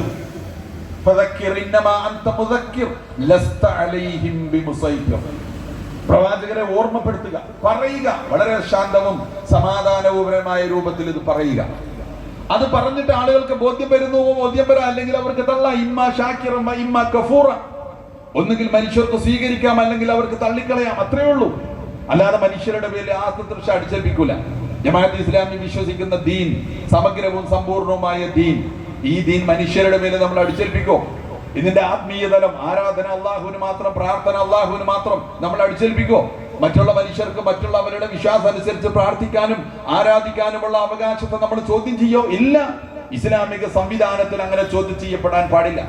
പ്രവാചകൻ സല്ലല്ലാഹു അലൈഹി വസല്ലമക്ക് അതിന് അനുവാദമില്ല, സത്യവിശ്വാസികൾക്ക് അതിന് അനുവാദമില്ല. ആരാധനയിലും പ്രാർത്ഥനയിലും മാത്രമല്ല, സാമൂഹിക സാമ്പത്തിക രാഷ്ട്രീയ കാഴ്ചപ്പാടുകളിലൊന്നും ഒരു മനുഷ്യന്റെ ഇച്ഛയെ, ഇഷ്ടത്തെ, ആഗ്രഹത്തിനനുസരിച്ച് അവൻ പ്രവർത്തിക്കുന്നതിനെ നിർബന്ധപൂർവം ചോദ്യം ചെയ്യാനോ ബലം പ്രയോഗിച്ച് അവന്റെ വിശ്വാസത്തെ, കാഴ്ചപ്പാടിനെ മാറ്റാനോ പരിവർത്തിപ്പിക്കാനോ നിർബന്ധ മതപരിവർത്തനം നടത്താനോ ഇസ്ലാമിൽ അനുവാദമില്ല എന്നതാണ് ഞാൻ പറയുന്ന കാര്യം. അതാണ് നമ്മുടെ ദീൻ. അപ്പൊ ജമാഅത്ത് ഇസ്ലാമി ഉൾക്കൊണ്ടിരിക്കുന്ന ഈ ഇസ്ലാം എന്ന് പറഞ്ഞാൽ ഇത് തികച്ചു സമാധാനപരമായി ഈ രാജ്യത്ത് പ്രബോധനം ചെയ്യുക എന്നതാണ്. ജമാഅത്ത് ഇസ്ലാമി ഇസ്ലാമിനെ ആദർശമായി ഉൾക്കൊണ്ടിട്ടുണ്ട്. എന്നിട്ട് അത് ഈ രാജ്യത്തിൽ ജനങ്ങളോട് അതിനെക്കുറിച്ച് സംസാരിക്കുന്നുണ്ട്. ഇതുപോലുള്ള പരിപാടികൾ ചെറുതും വലുതുമായിട്ട് പരിപാടികൾ, പ്രഭാഷണങ്ങൾ മാത്രമല്ല, എഴുത്തുകളുണ്ട്, അതിന് മാധ്യമങ്ങളുണ്ട്, പത്രമാധ്യമങ്ങളുണ്ട്, സംവാദങ്ങളും ചർച്ചകളും അത് നടത്തുന്നുണ്ട്. മുഖാമുഖം ജനങ്ങളുമായിട്ട് സംസാരിക്കുന്നുണ്ട്, ജനങ്ങളുമായി ബന്ധപ്പെട്ടുകൊണ്ടിരിക്കുന്നുണ്ട്. ഇസ്ലാമിക പ്രസ്ഥാനം തങ്ങളുടെ കയ്യിലുള്ള ആദർശത്തെ സംബന്ധിച്ച് അവരോട് സംസാരിക്കുന്നുണ്ട്. ഈ ആദർശത്തിന്റെ മഹത്വത്തിൽ ഈ പ്രസ്ഥാനം വിശ്വസിക്കുന്നു. ഇതാണ് രക്ഷയുടെ മാർഗമെന്ന് വിശ്വസിക്കുന്നു. ഇതാണ് വിമോചനത്തിന്റെ മാർഗമെന്ന് വിശ്വസിക്കുന്നു. ഇതിലൂടെയേ മനുഷ്യർ ഇഹലോകത്തും പരലോകത്തും രക്ഷപ്പെടുകയുള്ളൂ എന്ന് വിശ്വസിക്കുന്നു.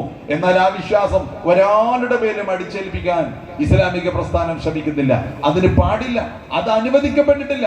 അതുകൊണ്ട് വളരെ സമാധാനപരമായ രൂപത്തിൽ, അതുകൊണ്ടാണ് ജമാഅത്ത് ഇസ്ലാമിക്കെതിരെ പല തന്ത്രങ്ങളും കുതന്ത്രങ്ങളും പ്രയോഗിച്ചിട്ട് ഈ പ്രസ്ഥാനത്തിൽ നിന്ന് പൂട്ടിക്കെട്ടാൻ വേണ്ടി പലരും ശ്രമിച്ചിട്ടും നടക്കാതെ പോയത്. അതുകൊണ്ടാണ് നടക്കാതെ പോയില്ലേ. 2 തവണ ഇന്ത്യയിൽ നിരോധിക്കപ്പെട്ട പ്രസ്ഥാനമാണ് ജമാഅത്ത് ഇസ്ലാമി എന്ന് പറയുന്നത്. 2 തവണ നിരോധിക്കപ്പെട്ട പ്രസ്ഥാനമാണ്. 2 തവണയും നിരോധിക്കപ്പെട്ടപ്പോ സുപ്രീം കോടതി, പരമോന്നത കോടതി തലനാരിഴ കീറി പരിശോധിച്ചിട്ട് ഈ പ്രസ്ഥാനത്തിന് ഒരു കുഴപ്പവും കണ്ടില്ല. ഇവർക്ക് പ്രവർത്തിക്കാൻ അനുവാദമുണ്ടെന്നും അവരുടെ നിരോധം നീക്കണമെന്നും പറഞ്ഞു.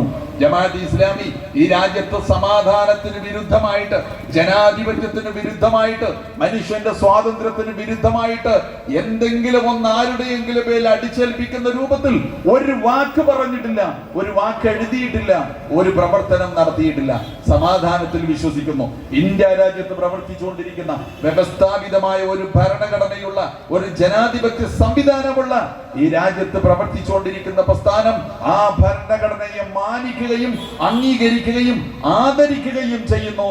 ആ ജനാധിപത്യ സംവിധാനത്തിന്റെ ഭാഗമായി നിന്നുകൊണ്ട് ഈ പ്രസ്ഥാനം വളരെ സമാധാനപൂർവ്വം പ്രവർത്തിച്ചുകൊണ്ടിരിക്കുകയാണ്. പക്ഷെ ആദർശം പറഞ്ഞുകൊണ്ടിരിക്കും. ആദർശം പറയാണ് ഈ രാജ്യത്ത് ഭരണഘടന എല്ലാവർക്കും അനുവാദം നൽകുന്നുണ്ട്. എല്ലാവർക്കും ഈ രാജ്യത്ത് നമുക്ക് നൽകപ്പെട്ട മൗലികാവകാശങ്ങളിൽപ്പെട്ടതാണ് ഇഷ്ടമുള്ള ആദർശത്തിൽ വിശ്വസിക്കാനും അത് പ്രചരിപ്പിക്കാനുമുള്ള അവകാശം. അത് ജമാഅത്ത് ഇസ്ലാമിക്ക് മാത്രമല്ല, ഇവിടുത്തെ എല്ലാ വിഭാഗങ്ങൾക്കുണ്ട്, എല്ലാ മതക്കാർക്കുണ്ട്, എല്ലാ സംഘടനകൾക്കുണ്ട്, എല്ലാ മനുഷ്യർക്കുണ്ട്. എന്ത് ഇഷ്ടമുള്ള ആദർശം സ്വീകരിക്കാം, ഇഷ്ടമുള്ള ആദർശം സ്വീകരിക്കാം, ഇഷ്ടമുള്ള ആദർശം ഉൾക്കൊണ്ടുകൊണ്ട് അത് പ്രചരിപ്പിക്കാം. ആ ഭരണഘടന അംഗീകരിച്ചിട്ടുള്ള ജനാധിപത്യപരമായ അവകാശം ജമാഅത്ത് ഇസ്ലാമി ഉപയോഗപ്പെടുത്തുന്നു എന്ന് മാത്രം. നമ്മൾ ജനങ്ങളോട് സംസാരിക്കും, ജനങ്ങളോട് നമ്മൾ പറയും. ഇപ്പൊ ജമാഅത്ത് ഇസ്ലാമിയുടെ ഈ ഏരിയ സമ്മേളനം നടക്കാൻ പോലെ, ഈ ഏരിയ സമ്മേളനത്തിന്റെ ഭാഗമായിട്ട് വളരെ പ്രധാനപ്പെട്ട ഒരു പ്രവർത്തനം നമ്മൾ നടത്തിക്കൊണ്ടിരിക്കുന്നത് എന്താണെന്നറിയോ? ജമാഅത്ത് ഇസ്ലാമി ജനങ്ങളെ കേൾക്കുന്നു എന്നതാണ്. ആളുകളുടെ അടുത്തേക്ക് നമ്മൾ അങ്ങോട്ട് ചെല്ലുകയാണ്, ജനങ്ങളുടെ അടുത്തേക്ക് ചെല്ലുകയാണ്. ജമാഅത്ത് ഇസ്ലാമിയെ കുറിച്ച് നിങ്ങൾ പറയൂ, നിങ്ങൾക്ക് എന്താണ് പറയാനുള്ളത്? ഈ പ്രസ്ഥാനത്തെ നിങ്ങൾ വിലയിരുത്തൂ. തുറന്നു വെച്ച പുസ്തകം പോലെ പകൽ വെളിച്ചത്തിൽ ഈ രാജ്യത്ത് പ്രവർത്തിക്കുകയാണ് ഞങ്ങൾ. നിങ്ങൾ വർഷങ്ങളായിട്ട് കാണുന്നു. പറയൂ, നിങ്ങളുടെ അഭിപ്രായം എന്താ? വിലയിരുത്തൂ, നിരൂപിക്കൂ. ഞങ്ങളെ കുറിച്ച് ഞങ്ങൾ കേൾക്കാൻ ആഗ്രഹിക്കുന്നു. ജനങ്ങളുടെ അടുത്തേക്ക് നമ്മൾ ചെല്ലുകയാണ്. അങ്ങനെ തുറന്ന പുസ്തകം, ഒന്നും ഒളിച്ചു വെക്കാനില്ലാത്ത, ഒന്നും മറച്ചു വെക്കാനില്ലാത്ത, തികച്ചും ജനകീയമായി ജനങ്ങൾക്കിടയിൽ പകൽ വെളിച്ചത്തിൽ പ്രവർത്തിക്കുന്ന പ്രസ്ഥാനമാണ് ജമാഅത്ത് ഇസ്ലാമി. തങ്ങൾക്ക് പറയാനുള്ളത് വളച്ചുകെട്ടില്ലാതെ പറഞ്ഞുകൊണ്ടിരിക്കുന്നു. അത് വളരെ കൃത്യമായി പറഞ്ഞുകൊണ്ടിരിക്കുന്നു. പക്ഷെ ഒന്നും ഒരാളുടെ പേരും അടിച്ചേൽപ്പിച്ചിട്ടില്ല. ഞങ്ങൾക്ക് അഭിപ്രായമുണ്ട്, ഞങ്ങൾക്ക് കാഴ്ചപ്പാടുണ്ട്. മനുഷ്യരുടെ രക്ഷയും വിമോചനവും കിടക്കുന്നത് മനുഷ്യരുടെ സൃഷ്ടാവും നാഥനുമായ തമ്പുരാന്റെ നിയമനിർദ്ദേശങ്ങൾ അനുസരിച്ച് മനുഷ്യൻ ജീവിക്കുന്നതിൽ മാത്രമാണ്. മനുഷ്യന്റെ ഇഹപര ക്ഷേമത്തിനും മോക്ഷത്തിനും വേണ്ടി പടച്ച തമ്പുരാൻ നൽകിയിട്ടുള്ള ജീവിതാദർശമാകുന്ന ഇസ്ലാം ഉൾക്കൊള്ളുമ്പോഴാണ് ഇഹലോകത്ത് ശാന്തിയും സമാധാനവും പൂർണ്ണമായി പുലരുക, ഇഹലോകത്ത് ക്ഷേമമുണ്ടാവുക, വരാനിരിക്കുന്ന പരലോകത്ത് കൃത്യമായ മോക്ഷമുണ്ടാവുക എന്ന് ജമാഅത്തെ ഇസ്ലാമി വിശ്വസിക്കുന്നു. അത് ജനങ്ങളോട് പറഞ്ഞുകൊണ്ടിരിക്കുന്നു. ഇഹലോകത്ത് ക്ഷേമം, ഈ പ്രസ്ഥാനം അത് ജനങ്ങളോട് നിരന്തരമായി പറഞ്ഞുകൊണ്ടിരിക്കുന്നതാണ്. അത് ഇസ്ലാമിന്റെ വാഗ്ദാനമാണ്. ഇസ്ലാമിന്റെ വാഗ്ദാനമാ. ഞാൻ പറഞ്ഞില്ലേ, വ്യക്തി ജീവിതം മുതൽ അങ്ങയുടെ ജീവിതത്തിന്റെ എല്ലാ തലങ്ങളെ സംബന്ധിച്ചും നിയമനിർദ്ദേശങ്ങൾ നൽകപ്പെട്ടിട്ടുള്ള ഈ ദീനിന്റെ പ്രത്യേകത എന്താണെന്നോ? മനുഷ്യനെ ഐഹികമായി കൂടി വിമോചിപ്പിക്കുമെന്നതാ. അന്ന് പറഞ്ഞു ഫലാ ഖൗഫുൻ അലൈഹിം വലാ ഹും യഹ്സനൂൻ. ഈ മാർഗവും വഴിയും പിൻപറ്റി ജീവിക്കുന്ന മനുഷ്യന് ദുഃഖവും ഭയവും ഉണ്ടാവുകയില്ല. ദുഃഖവും ഭയവും ഉണ്ടാവില്ല എന്ന് പറഞ്ഞാൽ അതിന്റെ വേറൊരു അർത്ഥം എന്താണെന്നറിയോ? ശാന്തിയും സമാധാനവും ഉണ്ടാകുന്ന, നിങ്ങൾക്ക് സന്തോഷം ഉണ്ടാകും, സമാധാനമുള്ള ഒരു ജീവിതം ഭൂമിയിൽ ഉണ്ടാകും. സമാധാനമുള്ള ജീവിതം ഉണ്ടാകണമെങ്കിൽ ദാരിദ്ര്യം ഉണ്ടാകാൻ പാടില്ല. സമാധാനവും സന്തോഷമുള്ള ജീവിതം ഉണ്ടാവണമെങ്കിൽ പട്ടിണി ഉണ്ടാകാൻ പാടില്ല. സമാധാനവും സന്തോഷമുള്ള ജീവിതം ഉണ്ടാകണമെങ്കിൽ ഉച്ചനീചത്വങ്ങൾ ഉണ്ടാകാൻ പാടില്ല. ഒരു വിഭാഗം മറ്റൊരു വിഭാഗത്തെ അടിച്ചമർത്തിക്കൊണ്ട് ജാതിയുടെ പേരിൽ, അതുപോലെ തന്നെ വർണ്ണത്തിന്റെ പേരിൽ, ഭാഷയുടെ പേരിൽ, ദേശത്തിന്റെ പേരിൽ മനുഷ്യർ ഒരു വിഭാഗം ഉന്നതരും മറ്റൊരു വിഭാഗം താഴ്ന്നവരുമായി പരിഗണിക്കപ്പെടുന്ന സാഹചര്യം ഉണ്ടാകാൻ പാടില്ല. ഇതൊക്കെ പക്ഷെ നിർഭാഗ്യം എന്ന് പറയട്ടെ ലോകത്തുണ്ട്. ഈ ഇസ്ലാമിന്റെ ദർശനം മനുഷ്യൻ അംഗീകരിക്കാൻ തയ്യാറുണ്ടോ? ഈ പറഞ്ഞ സകലമാന ഉച്ചനീചത്വങ്ങളും അവസാനിപ്പിക്കപ്പെടുന്ന ഒരു കാലം വരും, ഒരു ലോകം വരും. ജമാഅത്ത് ഇസ്ലാമി വിശ്വസിക്കുന്നുണ്ട്. അത് ആളുകളോട് പറയാൻ, നിങ്ങൾക്ക് വേണമെങ്കിൽ സ്വീകരിക്കാം, നിങ്ങൾക്ക് തള്ളിക്കളയാം, അത് നിങ്ങളുടെ ഇഷ്ടം. പക്ഷെ തികച്ചും സമാധാനപരമായി ഇത് പറഞ്ഞുകൊണ്ടിരിക്കും. ഇതിന്റെ കുറവ് ദൈവികമായ നിയമനിർദ്ദേശങ്ങൾ മനുഷ്യൻ പാലിക്കാത്തതിന്റെ കുറവ്, ഈ ദൈവികമായ സത്യം സന്മാർഗം മനുഷ്യ സമൂഹം ഉൾക്കൊള്ളാത്തതിന്റെ കുറവ്, അതാണ് ഇന്നും ലോകം അനുഭവിച്ചുകൊണ്ടിരിക്കുന്നത്. ഇപ്പൊ ലോകത്തിൽ എത്ര പരിഷ്കരിച്ച ലോകാണ് നമ്മൾ, എത്ര പരിഷ്കരിച്ച ഭൂമിയിലെ സ്വർഗം എന്ന് വിശേഷിപ്പിക്കപ്പെടുന്ന എവിടെന്നറിയോ? അമേരിക്ക ഭൂമിയിലെ സ്വർഗം. ആ അമേരിക്കയിലേക്ക് സ്ഥിതി എന്താണെന്നറിയോ? വെള്ളവംശീയതയാണ്, വർണ്ണവംശീയതയാണ് നിറത്തിന്റെ പേര്. അവിടെ ജീവിക്കുന്ന കറുത്തവർഗക്കാർ ഇന്നും കൊടിയ പീഡനങ്ങൾക്കിരയായിക്കൊണ്ടിരിക്കുക. വെള്ളവംശീയതയുടെ, വെള്ളക്കാരന്റെ വെറിയുടെ ഭാഗമായിട്ട് അത് മൂപ്പിച്ചെടുത്തിട്ട് ഇന്നത്തെ അമേരിക്കൻ പ്രസിഡന്റ് ഡൊണാൾഡ് ട്രംപ് അധികാരത്തിൽ വന്നത് എന്ന കാര്യം നമുക്കറിയാം. അങ്ങപ്പോ ഏറ്റവും ഭൂമിയിൽ പുരോഗതി പ്രാപിച്ച മനുഷ്യർ ജീവിക്കുന്ന, ഭൂമിയിലെ സ്വർഗമായി വിശേഷിപ്പിക്കപ്പെടുന്ന അമേരിക്കയിൽ പോലും ഇപ്പറയുന്ന നിറം കറുത്തുപോയി എന്നതിന്റെ പേരിൽ, തൊലി കറുത്തുപോയതിന്റെ പേരിൽ മനുഷ്യര് താടന പീഡനങ്ങൾക്കിരയായിക്കൊണ്ടിരിക്കുക. നമ്മുടെ രാജ്യത്തേക്ക് വന്നാൽ അത് പറഞ്ഞു തീർക്കാൻ കഴിയാത്ത വിധം പ്രശ്നങ്ങളാണ് അല്ലേ? നമ്മുടെ രാജ്യത്തെ അവസ്ഥ എന്താണെന്ന് ഞാൻ പറയണോ? അല്ലേ? മനുഷ്യര് ജാതികളായി, ഉപജാതികളായി, തട്ടുകളായി, ഉപതട്ടുകളായിട്ട് തിരിച്ചിരിക്കുക. മനുഷ്യര് ഉന്നതിന് താഴ്ന്നു എന്ന് പറഞ്ഞാൽ ചെറിയ താഴ്ചയൊന്നുമല്ല. വഴി നടക്കാൻ പോലും സ്വാതന്ത്ര്യമില്ലാത്ത നമ്മുടെ കേരളത്തിലൊക്കെ ഒരുപാട് സമരങ്ങൾ ഉണ്ടായതെന്നറിയോ? വഴി നടക്കാനുള്ള അവകാശത്തിന് വേണ്ടിയുള്ള സമരം. ചില സമൂഹങ്ങൾ ഉണ്ടായിരുന്നു, മനുഷ്യരുടെ കൂട്ടത്തിൽ ചില വിഭാഗങ്ങൾ അവർക്ക് പകല് പുറത്തിറങ്ങാൻ പാടില്ലായിരുന്നു പോലും. പകല് പുറത്തിറങ്ങാൻ പാടില്ലാത്ത മനുഷ്യർ ഈ രാജ്യത്ത് കുറച്ചു കാലം മുമ്പ് വരെ ജീവിച്ചിരുന്നു. അത്രയും മോശപ്പെട്ടവരാണ്. ചില മനുഷ്യരില്ലേ, അവര് നടക്കുമ്പോ അവരുടെ ബാക്കിൽ ഒരു ചൂല് കെട്ടിവെക്കണമായിരുന്നു. അവര് നടന്നു പോകുന്ന വഴി അവര് തന്നെ വൃത്തിയാക്കണം പോലും. ആ രൂപത്തിൽ മനുഷ്യനെ പുഴുക്കളെക്കാളും അധമന്മാരായിട്ട് പരിഗണിച്ചിട്ട് ഇവിടെ കുറെ ആളുകൾ കേമന്മാരും ഉന്നതരുമായിട്ട് ജീവിക്കുന്ന ഒരു കാലം. കേരളത്തിൽ ഇപ്പൊ പ്രത്യക്ഷമായിട്ട് അത് കുറച്ച് മാറ്റം വന്നിട്ടുണ്ട്. പക്ഷെ ഉള്ളിൽ ഇപ്പോഴത് കിടക്കുന്നുണ്ട്. അതിലേക്ക് തിരിച്ചു കൊണ്ടുപോകാൻ വേണ്ടിയാ വർഗീയ ഫാസിസ്റ്റുകൾ ഇപ്പോഴും ശ്രമിച്ചുകൊണ്ടിരിക്കുന്നത്. വർഗീയ ഫാസിസ്റ്റുകളുടെ അജണ്ട എന്താണെന്നറിയോ? സംഘപരിവാറിന്റെ അജണ്ട എന്താണെന്നറിയോ? സംഘഭീകരത എന്താണ് ലക്ഷ്യം വെക്കുന്നതെന്നറിയോ? ആ പ്രാകൃതമായ ചാതുർവർണ്ണത്തിലേക്കും ജാതി വ്യവസ്ഥയിലേക്കും മനുഷ്യനെ തിരിച്ചു കൊണ്ടുപോകാൻ വേണ്ടിയാ. അതിന്റെ മഹത്വമാണ് അവരൊന്നി പറഞ്ഞുകൊണ്ടിരിക്കുന്നത്. അതിനുള്ള കളികളാണ് നടന്നുകൊണ്ടിരിക്കുന്നത്. അതുകൊണ്ട് ഇവിടെ കേരളത്തിൽ ഇപ്പൊ ചെറിയ ഒരു താൽക്കാലിക ശമനം. പക്ഷെ ഉത്തരേന്ത്യയിലേക്ക് നോക്കുക. ഞാനൊരു സംഭവം പറയാം. ഇപ്പൊ അടുത്ത കാലത്ത് നമ്മൾ കണ്ട ഒരു സംഭവം എന്താണെന്നറിയോ? ഒരു വാർത്ത നിങ്ങൾ വായിച്ചോ? കോൺഗ്രസിന്റെ പ്രസിഡന്റിന്റെ പേരെന്താ? മല്ലികാർജുൻ ഖാർഗെ അല്ലേ? മല്ലികാർജുൻ ഖാർഗെ ഉത്തരേന്ത്യയിലെ ഒരു സ്ഥലത്ത് ഒരു പരിപാടിയിൽ പ്രസംഗിച്ചിട്ട് അദ്ദേഹം പോയി കഴിഞ്ഞതിന് ശേഷം അവിടെ എന്ത് ചെയ്തു എന്നറിയോ? അവിടെ പുണ്യാഹം തെളിച്ചിട്ട് ശുദ്ധീകരിച്ചു എന്നും അവിടെ ഹോമം നടത്തി. എന്തുകൊണ്ട്? കോൺഗ്രസിന്റെ പ്രസിഡന്റ് മല്ലികാർജുൻ ഖാർഗെ ഇന്ത്യയിലെ അറിയപ്പെടുന്ന രാഷ്ട്രീയ നേതാവും പ്രഗത്ഭനായ നേതാവുമാണ്. ആ മല്ലികാർജുൻ ഖാർഗെ ദലിതനാണ് പോലും, താഴ്ന്ന വിഭാഗത്തിൽപ്പെട്ടവനാണെന്ന് പോലും. എന്നിട്ട് അദ്ദേഹം കയറി പ്രസംഗിച്ച ഒരു സ്റ്റേജ് അദ്ദേഹം ഇറങ്ങിപ്പോയതിനു ശേഷം അത് ശുദ്ധീകരിച്ചു. ഇന്നും ഞാൻ പത്രത്തിൽ വായിച്ചു. നിങ്ങൾ വായിച്ചില്ലേ? ഇന്നലെ ഞാൻ പത്രത്തിൽ വായിച്ചു. അദ്ദേഹം അതിൽ സങ്കടം പറഞ്ഞു. എന്റെ പാർട്ടിയിൽ നിന്ന് തന്നെ ആളുകൾ അതിനെ പ്രതിരോധിക്കാൻ വേണ്ടി വന്നില്ല, അതിനെ തള്ളിപ്പറയും. പാർലമെന്റിൽ എന്താ പറയാ, രാജ്യസഭയിലെ ഉപാധ്യക്ഷൻ പോലും ആ വിഷയത്തിൽ സങ്കടം പറഞ്ഞു. നോക്കൂ നിങ്ങൾ, ഒരു വിശിഷ്ടനായ രാഷ്ട്രീയ നേതാവിന് പോലും, ഇന്ത്യൻ നാഷണൽ കോൺഗ്രസ് പോലുള്ള ഒരു പ്രസ്ഥാനത്തിന്റെ നേതാവിന് പോലും രക്ഷയില്ല. എന്താണ് കാരണം എന്നറിയും? ഈ ജാതിയുടെ പേര്. അപ്പൊ ഞാൻ പറഞ്ഞുകൊണ്ടിരിക്കുന്ന കാര്യം എന്താണെന്ന് വെച്ച് കഴിഞ്ഞാൽ, ഈ ജാതി വൃത്തികേടുകളാ ലോകത്ത് നടന്നുകൊണ്ടിരിക്കുന്നത്. നമ്മുടെ രാജ്യവും അതിൽ നിന്ന് രക്ഷപ്പെടുന്നു പോകുന്ന സാഹചര്യം നമ്മളിപ്പോ കാണുന്നില്ല. അപ്പൊ ഇങ്ങനെ മനുഷ്യരെ ഇങ്ങനെ തട്ടുകളും വിഭാഗങ്ങളുമായിട്ട് തിരിഞ്ഞ് ഇതൊക്കെ അവസാനിക്കും. ജമാഅത്ത് ഇസ്ലാമി പറഞ്ഞുകൊണ്ടിരിക്കുക, മനുഷ്യൻ ഒന്നായി മാറുന്ന ഒരു കാലം വരും. അയ്യുഹന്നാസ് ഇന്നാ ഖലഖനാകും മിൻ ദക്കരിൻ വഉൻസ വജഅൽനാകും ശുഉബൻ വഖബാഇല ലിതആറഫു ഇന്നാ അക്റമകും ഇൻദല്ലാഹി അത്ഖാകും. എത്ര മഹത്തരമായ പ്രഖ്യാപനം, എത്ര മഹോന്നതമായ മാനവികതയുടെ പ്രഖ്യാപനം. അതാണ് വിശുദ്ധ ഖുർആൻ നടത്തിയത്. ആദി ഭൂമിയിൽ പുലരണം. ഈ മാർഗവും സന്ദേശവും മനുഷ്യരെ ഉൾക്കൊണ്ടാൽ ഇത് ജമാഅത്ത് ഇസ്ലാമി പറയുന്നു. എന്ത്? മനുഷ്യരെ നിങ്ങൾ ഒരാണിൽ നിന്നും പെണ്ണിൽ നിന്നും സൃഷ്ടിക്കപ്പെട്ടവരാ. നിങ്ങളെ വിവിധ വർഗങ്ങളും ഗോത്രങ്ങളുമാക്കി മാറ്റിയത് നിങ്ങൾ തിരിച്ചറിയാൻ വേണ്ടി മാത്രമാണ്. നിങ്ങളിൽ ഏറ്റവും ആദരവുള്ളവൻ പടച്ച തമ്പുരാനെ സൂക്ഷിച്ച് ജീവിക്കുന്നവനാരോ കൂടുതൽ അവനാകുന്നു എന്ന് പറഞ്ഞ തഖ്വയും ദൈവഭക്തിയുമാകുന്നു മനുഷ്യന്റെ മഹത്വത്തിന്റെ മാനദണ്ഡം എന്ന് പറഞ്ഞ ജാതിയല്ല, വർഗമല്ല, വർണ്ണമല്ല, ലിംഗമല്ല, ജനിച്ച ദേശമല്ല, തൊലിയുടെ നിറമല്ല, എടുക്കുന്ന തൊഴിലല്ല, ഒന്നുമല്ല, മനുഷ്യ മഹത്വത്തിന്റെ മാനദണ്ഡം എന്ന് പ്രഖ്യാപിച്ച മഹോന്നതമായ മനുഷ്യ സമത്വത്തിന്റെ സാഹോദര്യത്തിന്റെ സന്ദേശം അത് ജമാഅത്ത് ഇസ്ലാമി ജനങ്ങളോട് പറഞ്ഞുകൊണ്ടിരിക്കുക. അങ്ങനെ മനുഷ്യൻ അനുഭവിക്കുന്ന പ്രശ്നങ്ങളുടെ, ദാരിദ്ര്യത്തിന്റെ, പട്ടിണിയുടെ പ്രശ്നങ്ങൾ, ഉച്ചനീചത്വത്തിന്റെ പ്രശ്നങ്ങൾ, ഈ പറഞ്ഞ എന്തൊക്കെ സാമൂഹ്യ പ്രശ്നങ്ങളുണ്ടോ അതൊക്കെയും അവസാനിപ്പിച്ചുകൊണ്ട് മനുഷ്യർക്ക് ഏറ്റവും മാന്യമായ ഒരു ജീവിതം, നിങ്ങൾക്ക് ഏറ്റവും നല്ല ഒരു ജീവിതം ഞാൻ നിങ്ങൾക്ക് നൽകും എന്ന അല്ലാഹു സുബ്ഹാനഹു വ തആലയുടെ വാഗ്ദാനം. ആ വാഗ്ദാനമാണ് പ്രവാചകൻ സ്വല്ലല്ലാഹു അലൈഹി വസല്ലമയിലൂടെ പൂർത്തീകരിച്ചത്. ആ വാഗ്ദാനത്തിന്റെ പൂർത്തീകരണമാണ് അബൂബക്കർ സിദ്ദീഖ് റളിയല്ലാഹു അൻഹു നടത്തിയത്, ഉമർ ഇബ്നുൽ ഖത്താബ് റളിയല്ലാഹു അൻഹു നടത്തിയത്, മഹാന്മാരായ സച്ചരിതരായ ഖലീഫമാർ നടത്തിയത്.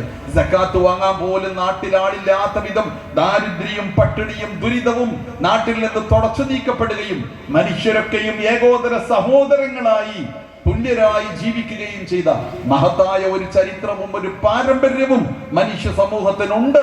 അത് ഈ സന്ദേശം, ഈ ആദർശം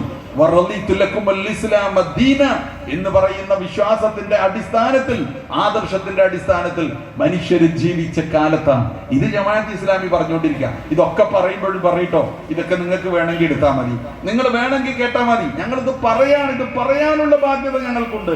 കാരണം എന്താണെന്നോ, പ്രവാചകൻ സ്വല്ലല്ലാഹു അലൈഹി വസല്ലമയുടെ കാലത്തിന് ശേഷം സത്യവിശ്വാസികളുടെ മേൽ, മുസ്ലിങ്ങളുടെ മേൽ ചുമത്തപ്പെട്ടിരിക്കുന്ന ആ ദൗത്യമുണ്ടല്ലോ, ഉത്തരവാദിത്തമുണ്ടല്ലോ, ഈ സത്യത്തിന്റെ സന്ദേശം മനുഷ്യർക്കിടയിൽ പ്രചരിപ്പിക്കുക. ആ ദൗത്യം ഏറ്റെടുത്തിട്ടുള്ളവരാണ് ഞങ്ങൾ. അതുകൊണ്ട് ഞങ്ങൾ ഇത് പറയുന്നു. ഒരായത്തെങ്കിലും എന്നിൽ നിന്ന് മറ്റുള്ളവർക്ക് എത്തിച്ചു കൊടുക്കണമെന്ന് അല്ലാഹുവിന്റെ റസൂല് പറഞ്ഞില്ലേ. ആ ദൗത്യം ഏറ്റെടുത്തുകൊണ്ട് ഞങ്ങൾ പ്രവർത്തിക്കുക. കുന്തും ഖൈറ ഉമ്മത്തിൻ ഉഖ്രിജത് ലിന്നാസ് തഅ്മുറൂന ബിൽ മഅറൂഫി വതൻഹൗന അനിൽ മുൻകർ വതുഅ്മിനൂന ബില്ലാഹ്. നിങ്ങൾ ഉത്തമ സമൂഹമാണ്. ഖൈറു ഉമ്മത, ജനങ്ങൾക്ക് വേണ്ടി നിയോഗിക്കപ്പെട്ടിരിക്കുന്നു. രാജ്യത്ത് മനുഷ്യർക്കിടയിൽ, സമൂഹത്തിൽ നന്മ കൽപ്പിക്കാനും തിന്മ വിലക്കാനും വേണ്ടിയാണ് നിങ്ങളുടെ പണിയും നിങ്ങളുടെ പ്രവർത്തനവും എന്ന് വിശുദ്ധ ഖുർആൻ പറഞ്ഞില്ലേ. ആ ദൗത്യം, ഉത്തരവാദിത്വം ഏറ്റെടുത്ത് ഞങ്ങൾ പ്രവർത്തിക്കാം. അതുകൊണ്ട് ഈ കാലഘട്ടത്തിൽ, ഒരു കാലഘട്ടത്തിൽ പ്രവാചകന്മാർ നിർവഹിച്ച ദൗത്യവും ഉത്തരവാദിത്വവും ഈ കാലഘട്ടത്തിൽ സമൂഹ മധ്യത്തിൽ എഴുന്നേറ്റ് നിന്നുകൊണ്ട് മനുഷ്യർക്കിടയിൽ ആ സന്ദേശം പ്രഘോഷണം ചെയ്യുന്ന, പ്രബോധനം ചെയ്യുന്ന, ആ സന്ദേശത്തെ പ്രതിനിധാനം ചെയ്യുന്ന, സന്ദേശത്തിന്റെ, ആ ഇസ്ലാമിക സന്ദേശത്തിന്റെ നേർസാക്ഷികളായിട്ട് ജീവിക്കാൻ ആഗ്രഹിക്കുന്നു. അതാണ് ജമാഅത്ത് ഇസ്ലാമി എന്ന പ്രസ്ഥാനം. അല്ലാതെ മറ്റുള്ളവരുടെ പോലെ ഒന്നും അടിച്ചേൽപ്പിക്കുന്നില്ല. ഇവിടെ പറഞ്ഞില്ലേ, ഞാൻ അവസാനിപ്പിച്ചു, ഒന്ന് രണ്ട് കാര്യം കൂടി പറഞ്ഞിട്ട് അവസാനിപ്പിക്കുക. അതെന്താണെന്നറിയോ? ഇവിടെ നിങ്ങൾ ഉമ്മാക്കി കാണിച്ച് പേടിപ്പിച്ചുകൊണ്ടിരിക്കുക. ജമാഅത്ത് ഇസ്ലാമി മതരാഷ്ട്രവാദം ഞാൻ പറഞ്ഞില്ലേ, മതരാഷ്ട്രവാദം എന്ന് പറഞ്ഞൊരു സംഗതി, അങ്ങനെ ഒരു എങ്ങനെയുള്ള ഒരു തട്ടിക്കൂട്ട് മതരാഷ്ട്രം ഉണ്ടാക്കുന്നതിനെ കുറിച്ച് ജമാഅത്ത് ഇസ്ലാമി പറയുന്നില്ല. ജമാഅത്ത് ഇസ്ലാമി പറയുന്നത് മനുഷ്യ ജീവിതത്തെ മുഴുവൻ ചൂഴ്ന്നു നിൽക്കുന്ന സമഗ്രവും സമ്പൂർണവുമായ ഒരു ജീവിതാദർശം. അത് ഉൾക്കൊണ്ട മനുഷ്യൻ അതിന്റെ ഗുണവും ഫലവും ഉണ്ടാവും. വേണോ വേണ്ടോ എന്ന് മനുഷ്യന് തീരുമാനിക്കാം. തികച്ചും സമാധാനപരമായ ഒരു സാഹചര്യം, അതനുസരിച്ച് ആ സാഹചര്യത്തിൽ ജമാഅത്ത് ഇസ്ലാമി പ്രവർത്തിക്കുന്നു. അതിനുവേണ്ടി ജമാഅത്ത് ഇസ്ലാമി നിലകൊള്ളുന്നു. അതിനപ്പുറത്ത് ഈ രാജ്യത്ത് അട്ടിമറി പ്രവർത്തനങ്ങളില്ല, അണ്ടർഗ്രൗണ്ട് പ്രവർത്തനങ്ങളില്ല, നിഗൂഢ പ്രവർത്തനങ്ങളില്ല. രാജ്യത്തിന്റെ ഭരണഘടനയ്ക്കും രാജ്യത്തിന്റെ നിയമ സംവിധാനത്തിനും നിരക്കാത്ത ഒന്നും ഈ പ്രസ്ഥാനം ചെയ്യില്ല എന്നതിന്റെ ഭരണഘടന വളരെ കൃത്യമായി പറഞ്ഞുകൊണ്ടിരിക്കുന്നു. അതുകൊണ്ട് പ്രിയപ്പെട്ടവരെ, ഈ പ്രസ്ഥാനത്തെ മനസ്സിലാക്കുക. എനിക്ക് എൻ്റെ സഹോദരന്മാരോട് പറയാനുള്ളത് 2 കാര്യം എനിക്ക് പറയാനുണ്ട്. ഒന്ന്, എൻ്റെ ഈ പ്രഭാഷണം കേൾക്കുന്ന അമുസ്ലിം സുഹൃത്തുക്കൾ ആരെങ്കിലും എവിടെയെങ്കിലും ഉണ്ടെങ്കിൽ എനിക്ക് അവരോട് പറയാനുള്ള കാര്യം എന്താണെന്ന്, സഹോദര, നമ്മൾ സഹോദരന്മാരാണ്. നമ്മളൊരു പിതാവിന്റെയും മാതാവിന്റെയും മക്കളാണ്. ആദം നബി എന്ന് പറയുന്നത് എന്റെയും നിങ്ങളുടെയും പിതാവാണ്. നമ്മുടെ രക്ഷയ്ക്കും മോക്ഷത്തിനും വേണ്ടി നമ്മുടെ സൃഷ്ടാവായ നാഥൻ നൽകിയിട്ടുള്ള നിയമനിർദ്ദേശത്തെ സംബന്ധിച്ച്, ജീവിത വ്യവസ്ഥയെ സംബന്ധിച്ചാണ് ഞങ്ങൾ ഈ സംസാരിച്ചുകൊണ്ടിരിക്കുന്നത്. ഇത് നിങ്ങൾക്ക് കൂടി അവകാശപ്പെട്ടതാണ്. ദൈവം തമ്പുരാൻ ഞങ്ങളുടെ മാത്രം ദൈവമല്ല, പ്രപഞ്ചത്തിന്റെ സൃഷ്ടാവായ തമ്പുരാൻ എന്റെയും നിങ്ങളുടെയും ദൈവമാണ്, നമ്മുടെ ദൈവമാണ്. പ്രവാചകന്മാർ മുസ്ലിങ്ങളുടെ മാത്രം പ്രവാചകന്മാരല്ല, മുഴുവൻ മനുഷ്യർക്കുമുള്ള പ്രവാചകന്മാർ. വേദഗ്രന്ഥം എന്ന് പറയുന്നത് ഞങ്ങളുടെ അല്ലെങ്കിൽ മുസ്ലിങ്ങളുടെ മാത്രം വേദഗ്രന്ഥമല്ല, മുഴുവൻ മനുഷ്യർക്കുമുള്ള വേദഗ്രന്ഥമാണ്. ഈ സന്മാർഗം എന്ന് പറയുന്നത്, ഈ ദൈവികമായ സന്ദേശം എന്ന് പറയുന്നത് നമുക്ക് ഓരോരുത്തർക്കും ഒരുപോലെ അവകാശപ്പെട്ടതാണ്. സന്ദർഭവശാൽ നിങ്ങൾക്കത് പഠിക്കാനും മനസ്സിലാക്കാനും അവസരം കിട്ടിയിട്ടില്ലെങ്കിൽ നിങ്ങളത് പഠിക്കാനും മനസ്സിലാക്കാനും മുന്നോട്ട് വരണമെന്ന് ഞങ്ങളുടെ പ്രഭാഷണം കേൾക്കുന്ന, ഞങ്ങളുടെ പ്രബോധിതരായ, ഞങ്ങളോടൊപ്പം ജീവിക്കുന്ന ഞങ്ങളുടെ നാട്ടുകാരും ഞങ്ങളുടെ പ്രിയപ്പെട്ടവരും സുഹൃത്തുക്കളുമായ മുസ്ലിങ്ങളല്ലാത്ത സഹോദരന്മാരോട് ഞങ്ങൾ പറഞ്ഞുകൊണ്ടിരിക്കുകയാണ്. അപ്പൊ ആരെങ്കിലും ഞങ്ങളുടെ സന്ദേശം കേൾക്കുന്നവരുണ്ടെങ്കിൽ അവരോട് പറയുന്നത്, നിങ്ങൾ ഒന്ന് പഠിച്ചു നോക്കുക എന്ന് മാത്രമാണ്, ഒന്ന് മനസ്സിലാക്കി നോക്കുക. ഈ ദൈവം, ഈ പ്രവാചകൻ, ഈ ഖുർആൻ, ഈ സന്ദേശം ഞങ്ങൾക്കും നിങ്ങൾക്കും മനുഷ്യ സമൂഹത്തിന് ഒരുപോലെ അവകാശപ്പെട്ട സന്ദേശമാണ്. അത് നിങ്ങൾക്ക് സ്വീകാര്യമാകുന്നതാണോ, നിങ്ങൾക്ക് ഉൾക്കൊള്ളാൻ പറ്റുന്നതാണോ എന്നൊന്ന് പരിശോധിച്ചു നോക്കണം. തള്ളാനും കൊള്ളാനും നിങ്ങൾക്ക് സ്വാതന്ത്ര്യമുണ്ട് എന്നാണ് എൻ്റെ പ്രിയപ്പെട്ട അമുസ്ലിം സുഹൃത്തുക്കളോടും സഹോദരങ്ങളോടും നാട്ടുകാരോടും ഞങ്ങൾക്ക് പറയാനുള്ളത്.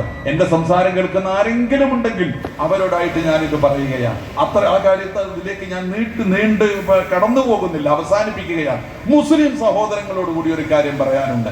എന്റെ നാട്ടുകാരായ മുസ്ലിം സഹോദരന്മാർ, ഒരുപക്ഷെ ഈ സദസ്സിൽ ജമാഅത്ത് ഇസ്ലാമിക്കാരല്ലാത്ത കുറച്ചു പേരെങ്കിലും ഉണ്ടാകുമെന്ന് ഞാൻ വിശ്വസിക്കുന്നു. അപ്പുറം ഇപ്പുറമൊക്കെ നിന്ന് കേൾക്കുന്ന കുറച്ചു പേരെങ്കിലും ഉണ്ടാകുമെന്ന് ഞാൻ വിശ്വസിക്കുന്നു. അവർ ജമാഅത്ത് ഇസ്ലാമിക്കാരല്ല.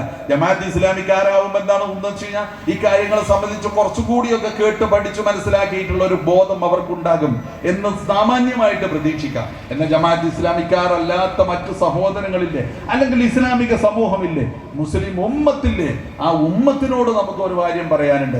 അതെന്താണെന്നറിയോ?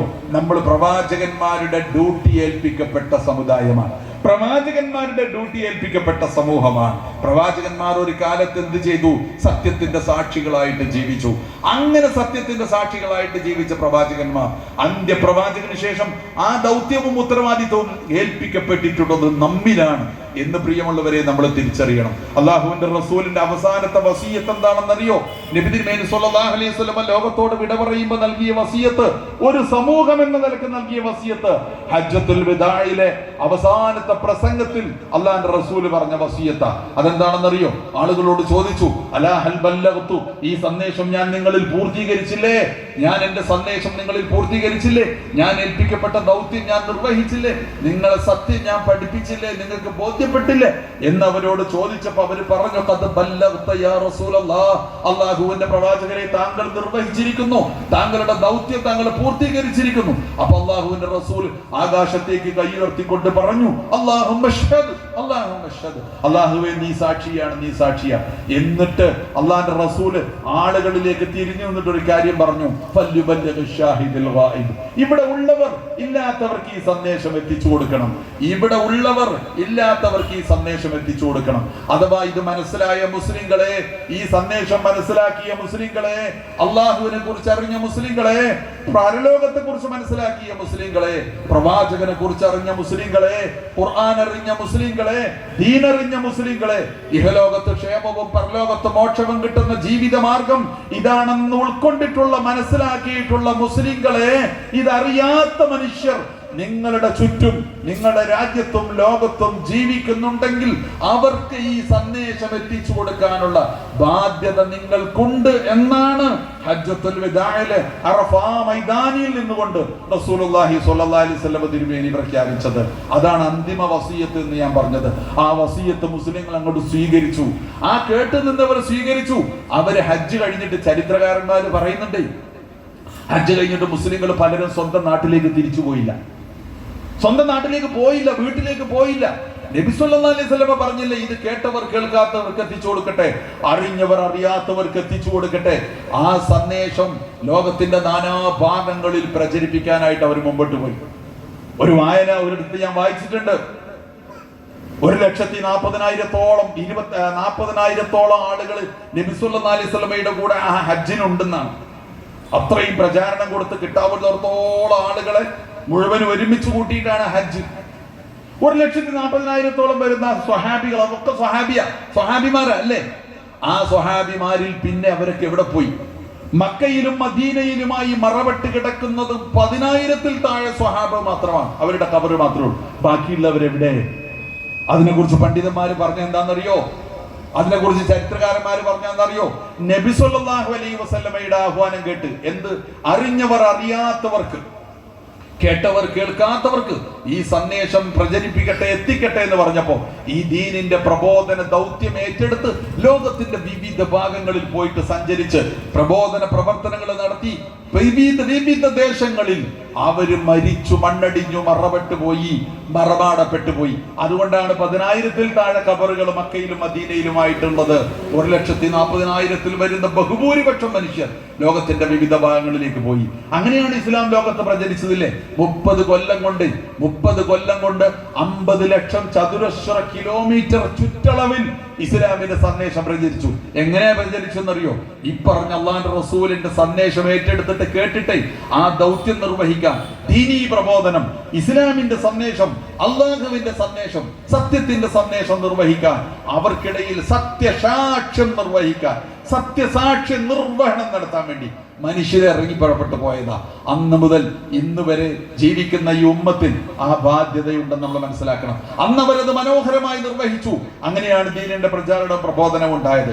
എന്നാൽ അന്ന് മാത്രമല്ല, ലോകാവസാനം വരെ ജീവിക്കുന്ന മുസ്ലിങ്ങളോട് അല്ലാഹു തആല പറഞ്ഞതാ, കുന്തും ഖൈറ ഉമ്മത്തിൻ ഉഖ്രിജത ലിന്നാസ് വകദാലിക ജഅൽനാകും ഉമ്മതൻ വസതൻ ലിതകൂനു ശുഹദാഅ അലന്നാസ് വയകൂന റസൂലു അലൈക്കും ഷഹീദ. നിങ്ങൾ ജനങ്ങൾക്ക് സാക്ഷികളായിട്ട് ജീവിക്കുക. പ്രവാചകൻ നിങ്ങൾക്ക് സാക്ഷിയായതുപോലെ, പ്രവാചകൻ എങ്ങനെയാണ് നിങ്ങൾക്ക് സാക്ഷിയായത്? ഇതുപോലെ നിങ്ങൾ ജനങ്ങൾക്ക് സാക്ഷികളായിട്ട് ജീവിക്കാൻ നിങ്ങൾ ശ്രമിക്കണമെന്ന് വിശുദ്ധ ഖുർആൻ പറഞ്ഞു. അള്ളാഹുവിന്റെ റസൂലിന്റെ ആഹ്വാനം ഉണ്ടായി. ആ ആഹ്വാനം ഇന്ന് നമ്മൾ മറന്നു കളഞ്ഞിരിക്കുന്നു. അതുകൊണ്ട് പ്രിയപ്പെട്ട ഉമ്മത്തിനോട്, പ്രിയപ്പെട്ട മുസ്ലിം സഹോദരന്മാരോട്, സുഹൃത്തുക്കളോട്, നാട്ടുകാരോട് ജമാഅത്ത് ഇസ്ലാമിക്ക് പറയാനുള്ളത് എന്താണെന്നറിയോ? ഈ കടമ നിർവഹിക്കാൻ മുന്നോട്ട് വരിക, ഈ ദൗത്യം നിർവഹിക്കാൻ മുന്നോട്ട് വരിക, ഈ സത്യത്തിന്റെ സാക്ഷികളായിട്ട് മാറാനുള്ള ശ്രമങ്ങൾ നമ്മൾ നടത്തുക. നമ്മുടെ കയ്യിലുള്ള മഹത്തരമായ ആദർശം അത് ഉൾക്കൊണ്ട് ഒന്നാമതായിട്ട് ജീവിക്കാനും രണ്ടാമതായിട്ട് അതിന്റെ സാക്ഷികളായിട്ട് സമൂഹത്തിൽ നിൽക്കാനും നമ്മൾ ശ്രദ്ധിക്കുക. പക്ഷെ ഖേദകരമെന്ന് പറയട്ടെ, നിർഭാഗ്യകരമെന്ന് പറയട്ടെ, സാഹചര്യം വളരെ മോശമാണ്, അവസ്ഥ വളരെ മോശമാണ്. ഈ പറഞ്ഞ കാര്യങ്ങളെ സംബന്ധിച്ചൊന്നും ഗൗരവപൂർവ്വം ചിന്തിക്കാൻ പറ്റുന്ന അവസ്ഥയിലല്ല ഇപ്പൊ ഈ ഉമ്മത്തുള്ളത് എന്നതാണ്. കേരളത്തിൽ, ഇന്ത്യയിൽ മുസ്ലിങ്ങൾ കേരളത്തിലാണ് കുറച്ചുകൂടി നല്ല രൂപത്തിൽ മുസ്ലിങ്ങൾ ജീവിക്കുന്നതെന്നാണ്. അതിൽ മുസ്ലിങ്ങൾ ഭൂരിപക്ഷം ജീവിക്കുന്ന മലപ്പുറം ജില്ലയും മലബാറും. എന്തൊക്കെയാണ് ഇപ്പൊ ഇവിടുത്തെ സാഹചര്യം എന്ന് വെച്ചാൽ, ഖൈറു ഉമ്മത്തൊന്നും അല്ല, ഷെറു ഉമ്മത്തായിട്ട് മാറിയിരിക്കുക. മുസ്ലിങ്ങൾ ഖൈറു ഉമ്മത്തല്ലേ? ഇന്നലെ നിങ്ങൾ പത്രം വായിച്ചോ? ഇന്നലത്തെ ഒരു വാർത്ത പത്രത്തിൽ, മാധ്യമം ഞാൻ വായിച്ചേ, മാധ്യമം പത്രത്തിന്റെ മുൻപേജിൽ ഇന്നലെ ഒരു വാർത്തയുണ്ട്. എന്താണ് ആ വാർത്ത എന്നറിയോ? തൂഫാൻ 10,000 കേസുകൾ രജിസ്റ്റർ ചെയ്തു.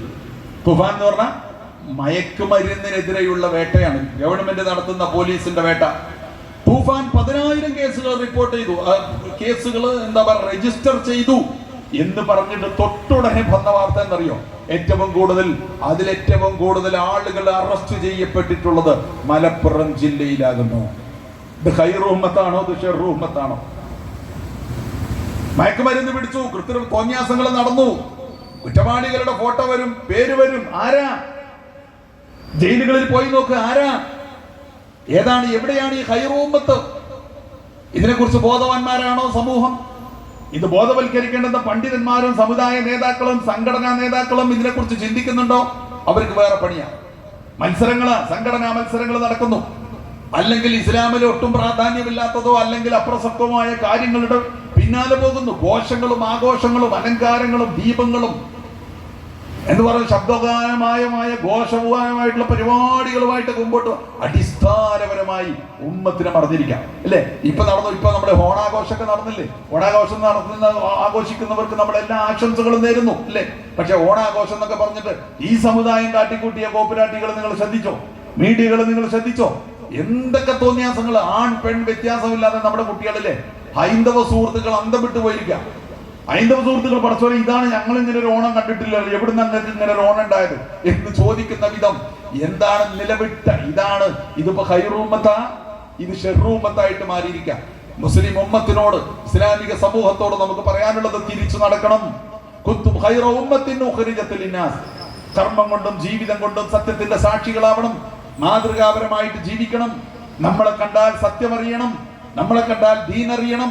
മലപ്പുറം ജില്ലയായിരിക്കണം കുറ്റവാളികളുടെ കൂട്ടത്തിൽ ക്രിമിനൽ കുറ്റങ്ങളിൽ ഏറ്റവും കുറവെന്ന് വരണം. തൂഫാൻ 1000 കേസ് പിടിച്ചപ്പോ 10000 കേസ് പിടിച്ചപ്പോ ഏറ്റവും കുറവ് കേസ് മലപ്പുറം ജില്ലയിലെ. കാരണം മദ്യവും മയക്കുമരുന്നും നിഷിദ്ധമെന്നും ഹറാമുമെന്നും പഠിപ്പിക്കപ്പെടുന്ന ഒരു ജനവിഭാഗം ഭൂരിപക്ഷം ജീവിക്കുന്ന നാടായതുകൊണ്ട് അവിടെ കേസ് കുറവാണ് എന്നല്ലേ റിപ്പോർട്ട് വരേണ്ടത്?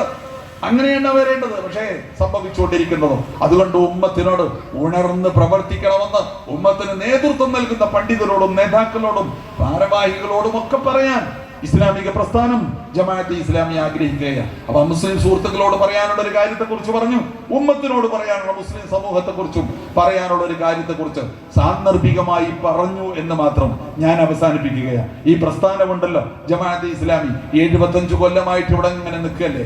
ഒരുപാട് ആരോപണങ്ങൾ പറഞ്ഞില്ലേ? വർഗീയതയുടെ ആരോപണം. വർഗീയതയിൽ നമ്മൾ വിശ്വസിക്കുന്നില്ല. ജമാഅത്തെ ഇസ്ലാമി മാനവികതയിൽ വിശ്വസിക്കുന്നു. മതരാഷ്ട്രമെന്ന ആരോപണം, അങ്ങനെ ഒരു മതരാഷ്ട്രവാദത്തെ സംബന്ധിച്ച് കാഴ്ചപ്പാട് ജമാഅത്തെ ഇസ്ലാമിക്കില്ല. ജമാഅത്തെ ഇസ്ലാമി വളരെ ശാന്തവും സമാധാനപരവുമായ രൂപത്തിൽ സമഗ്രവും സമ്പൂർണവുമായ ഇസ്ലാമിനെ പ്രബോധനം ചെയ്യുന്ന പ്രസ്ഥാനം മാത്രമാണ്. മനുഷ്യരെ ഭിന്നിപ്പിക്കാനല്ല, മനുഷ്യരെ ഏകോപിപ്പിക്കാനാണ് ഈ പ്രസ്ഥാനം ശ്രമിച്ചുകൊണ്ടിരിക്കുന്നത്. ഈ പ്രസ്ഥാനത്തിന്റെ ഏറ്റവും പ്രധാനപ്പെട്ട ഒരു മുഖമുദ്ര എന്താണെന്നറിയോ? ജനസേവന ജീവകാരുണ്യ പ്രവർത്തനങ്ങളാണ്. ജമാഅത്തെ ഇസ്ലാമി 75 കൊല്ലമായി ഈ രാജ്യത്ത് പ്രവർത്തിച്ചുകൊണ്ടിരിക്കുമ്പോൾ അതിന്റെ പ്രവർത്തനങ്ങൾ നിരീക്ഷിച്ചിട്ടുണ്ടെങ്കിൽ നിങ്ങൾക്കത് മനസ്സിലാകും. മനുഷ്യരെ ഒന്നായിട്ട് കണ്ട് ദുരിതം അനുഭവിക്കുന്ന, കഷ്ടപ്പെടുന്ന, പ്രയാസപ്പെടുന്ന മനുഷ്യർക്ക്, ആ മനുഷ്യരുടെ രക്ഷക്ക് ആദ്യമായി ഓടിയെത്തുന്ന പ്രസ്ഥാനം അത് ജമാഅത്തെ ഇസ്ലാമിയാണ്. ജമാഅത്തെ ഇസ്ലാമിക്ക് ചില വിങ്ങുകളുണ്ട്. നിങ്ങൾ ശ്രദ്ധിച്ചിട്ടുണ്ടോ? IRW എന്ന് പറഞ്ഞ ജമാഅത്തെ ഇസ്ലാമിയുടെ ഒരു വിങ്ങ എന്താണെന്നറിയോ? സ്വയം വളണ്ടിയർ വിങ് ആണ്. ഐഡിയൽ റിലീഫ് വിങ് ആണ്. മനുഷ്യൻ എവിടെ ദുരിതം അനുഭവിക്കുന്നോ അവിടെ ഓടിയെത്തും. ഇപ്പൊ നമ്മുടെ നാട്ടിൽ പലയിടത്തും വെള്ളപ്പൊക്കം ഉണ്ടായില്ലേ? തെക്ക് ഭാഗത്ത് വിശേഷിച്ചുണ്ടായില്ലേ? അവിടങ്ങളിലൊക്കെ ആദ്യം ഓടിയെത്തുന്ന അറിയോ? ഈ IRW-വിന്റെ നീലക്കുപ്പായക്കാരാ. ആരാ? ജമാഅത്തെ ഇസ്ലാമിക്കാരാ. ജമാഅത്തെ ഇസ്ലാമി പഠിപ്പിക്കാൻ മനുഷ്യർ, അതിന്റെ പ്രവർത്തകര്. ജനസേവനം ഞങ്ങൾക്ക് ദൈവാരാധന, ജനസേവനം ഞങ്ങൾക്ക് ദൈവാരാധന. അതുകൊണ്ട് മനുഷ്യൻ എവിടെ കഷ്ടപ്പെട്ടാലും അവന്റെ ജാതിയും മതവും ഒന്നും നോക്കാതെ, ലിംഗവും അവന്റെ നിറവും ഒന്നും നോക്കാതെ നമ്മൾ അവിടെ ഓടിയെത്തും. അതാ മാനവികതയിലാ ജമാഅത്തെ ഇസ്ലാമി വിശ്വസിക്കുന്നവർ. അതിനെക്കുറിച്ച് IRW-ന്റെ പ്രവർത്തനത്തെ കുറിച്ചൊക്കെ ചിലര് പറഞ്ഞ്, ചില നേതാക്കന്മാർ ഉത്തരവാദപ്പെട്ടവര് പറഞ്ഞ് ആദ്യം എത്തി അവസാനം പോകുന്നവരെന്നാണ്. നമ്മുടെ വയനാട് വലിയ ദുരന്തം ഉണ്ടായിട്ടേ അവിടെ ആദ്യം ഓടിയെത്തിയവരുടെ കൂട്ടത്തിൽ ജമാഅത്തെ ഇസ്ലാമിക്കാരുണ്ടായിരുന്നു. എല്ലാവരും പിരിഞ്ഞു പോയിട്ടും പിന്നെയും പിരിഞ്ഞു പോകാതെ മണ്ണിനടിയിൽ എന്തെങ്കിലും മനുഷ്യന്റെ ശരീരത്തിന്റെ അവശിഷ്ടങ്ങൾ കിടക്കുന്നുണ്ടോ? അറ്റുപോയ കൈകളും അറ്റുപോയ കാലുകളും അറ്റുപോയ തലയും ശരീരഭാഗങ്ങളും ഒക്കെ പെറുക്കി കൂട്ടി കഴുകി വൃത്തിയാക്കി പൊതിഞ്ഞു കെട്ടി കഫൻ ചെയ്ത് അതിനുവേണ്ടി നമസ്കരിച്ച് അത് കൊണ്ടുപോയിട്ട് മറവ് ചെയ്യാൻ വേണ്ടി സ്ത്രീകളും പുരുഷന്മാരും ഉൾക്കൊള്ളുന്ന ജമാഅത്തെ ഇസ്ലാമിയുടെ സന്നദ്ധ സേവകർ ആദ്യം വന്ന് അവസാനം ഗവൺമെന്റ് ഏജൻസികൾ പോയിട്ടും പിന്നെയും അവസാനമായിട്ട് പിരിഞ്ഞു പോകുന്നവർ അവരാണെന്ന് അഭിമാനത്തോടു കൂടി പറഞ്ഞ ഉത്തരവാദപ്പെട്ട ഉദ്യോഗസ്ഥന്മാര് അവർ മാധ്യമങ്ങളോട് പറഞ്ഞതാ. അതാ ജമാഅത്തെ ഇസ്ലാമി എന്ന് പറയുന്ന പ്രസ്ഥാനം, മനുഷ്യർക്ക് വേണ്ടി നിലകൊള്ളുന്ന പ്രസ്ഥാനം. അന്നാസുലിന്നാസ്, ജനസേവനം ഞങ്ങൾക്ക് ദൈവാരാധന. അതിനാ ജമാഅത്തെ ഇസ്ലാമി വിശ്വസിക്കുന്നത്. അതിന്റെ പ്രവർത്തന റെക്കോർഡ് അതാണ്. അതിനപ്പുറത്ത് ഒന്നും തെളിയിക്കാൻ നിങ്ങൾക്ക് കഴിയില്ല. കമ്മ്യൂണിസ്റ്റുകാരന് കഴിയില്ല, പിണറായി വിജയന് കഴിയില്ല, മറ്റേ വിജയന് കഴിയില്ല, ഒരാൾക്കും കഴിയില്ല. ഇസ്ലാമിക പ്രസ്ഥാനം ജമാഅത്തെ ഇസ്ലാമി മനുഷ്യരോടൊപ്പം മാനവികതയ്ക്ക് വേണ്ടി നിലകൊള്ളുന്ന പ്രസ്ഥാനമാണ്. പീപ്പിൾസ് ഫൗണ്ടേഷൻ എന്ന് പറയുന്ന ഒരു സംവിധാനം ഈ പ്രസ്ഥാനത്തിൻ്റെതായിട്ടുണ്ട് അല്ലേ?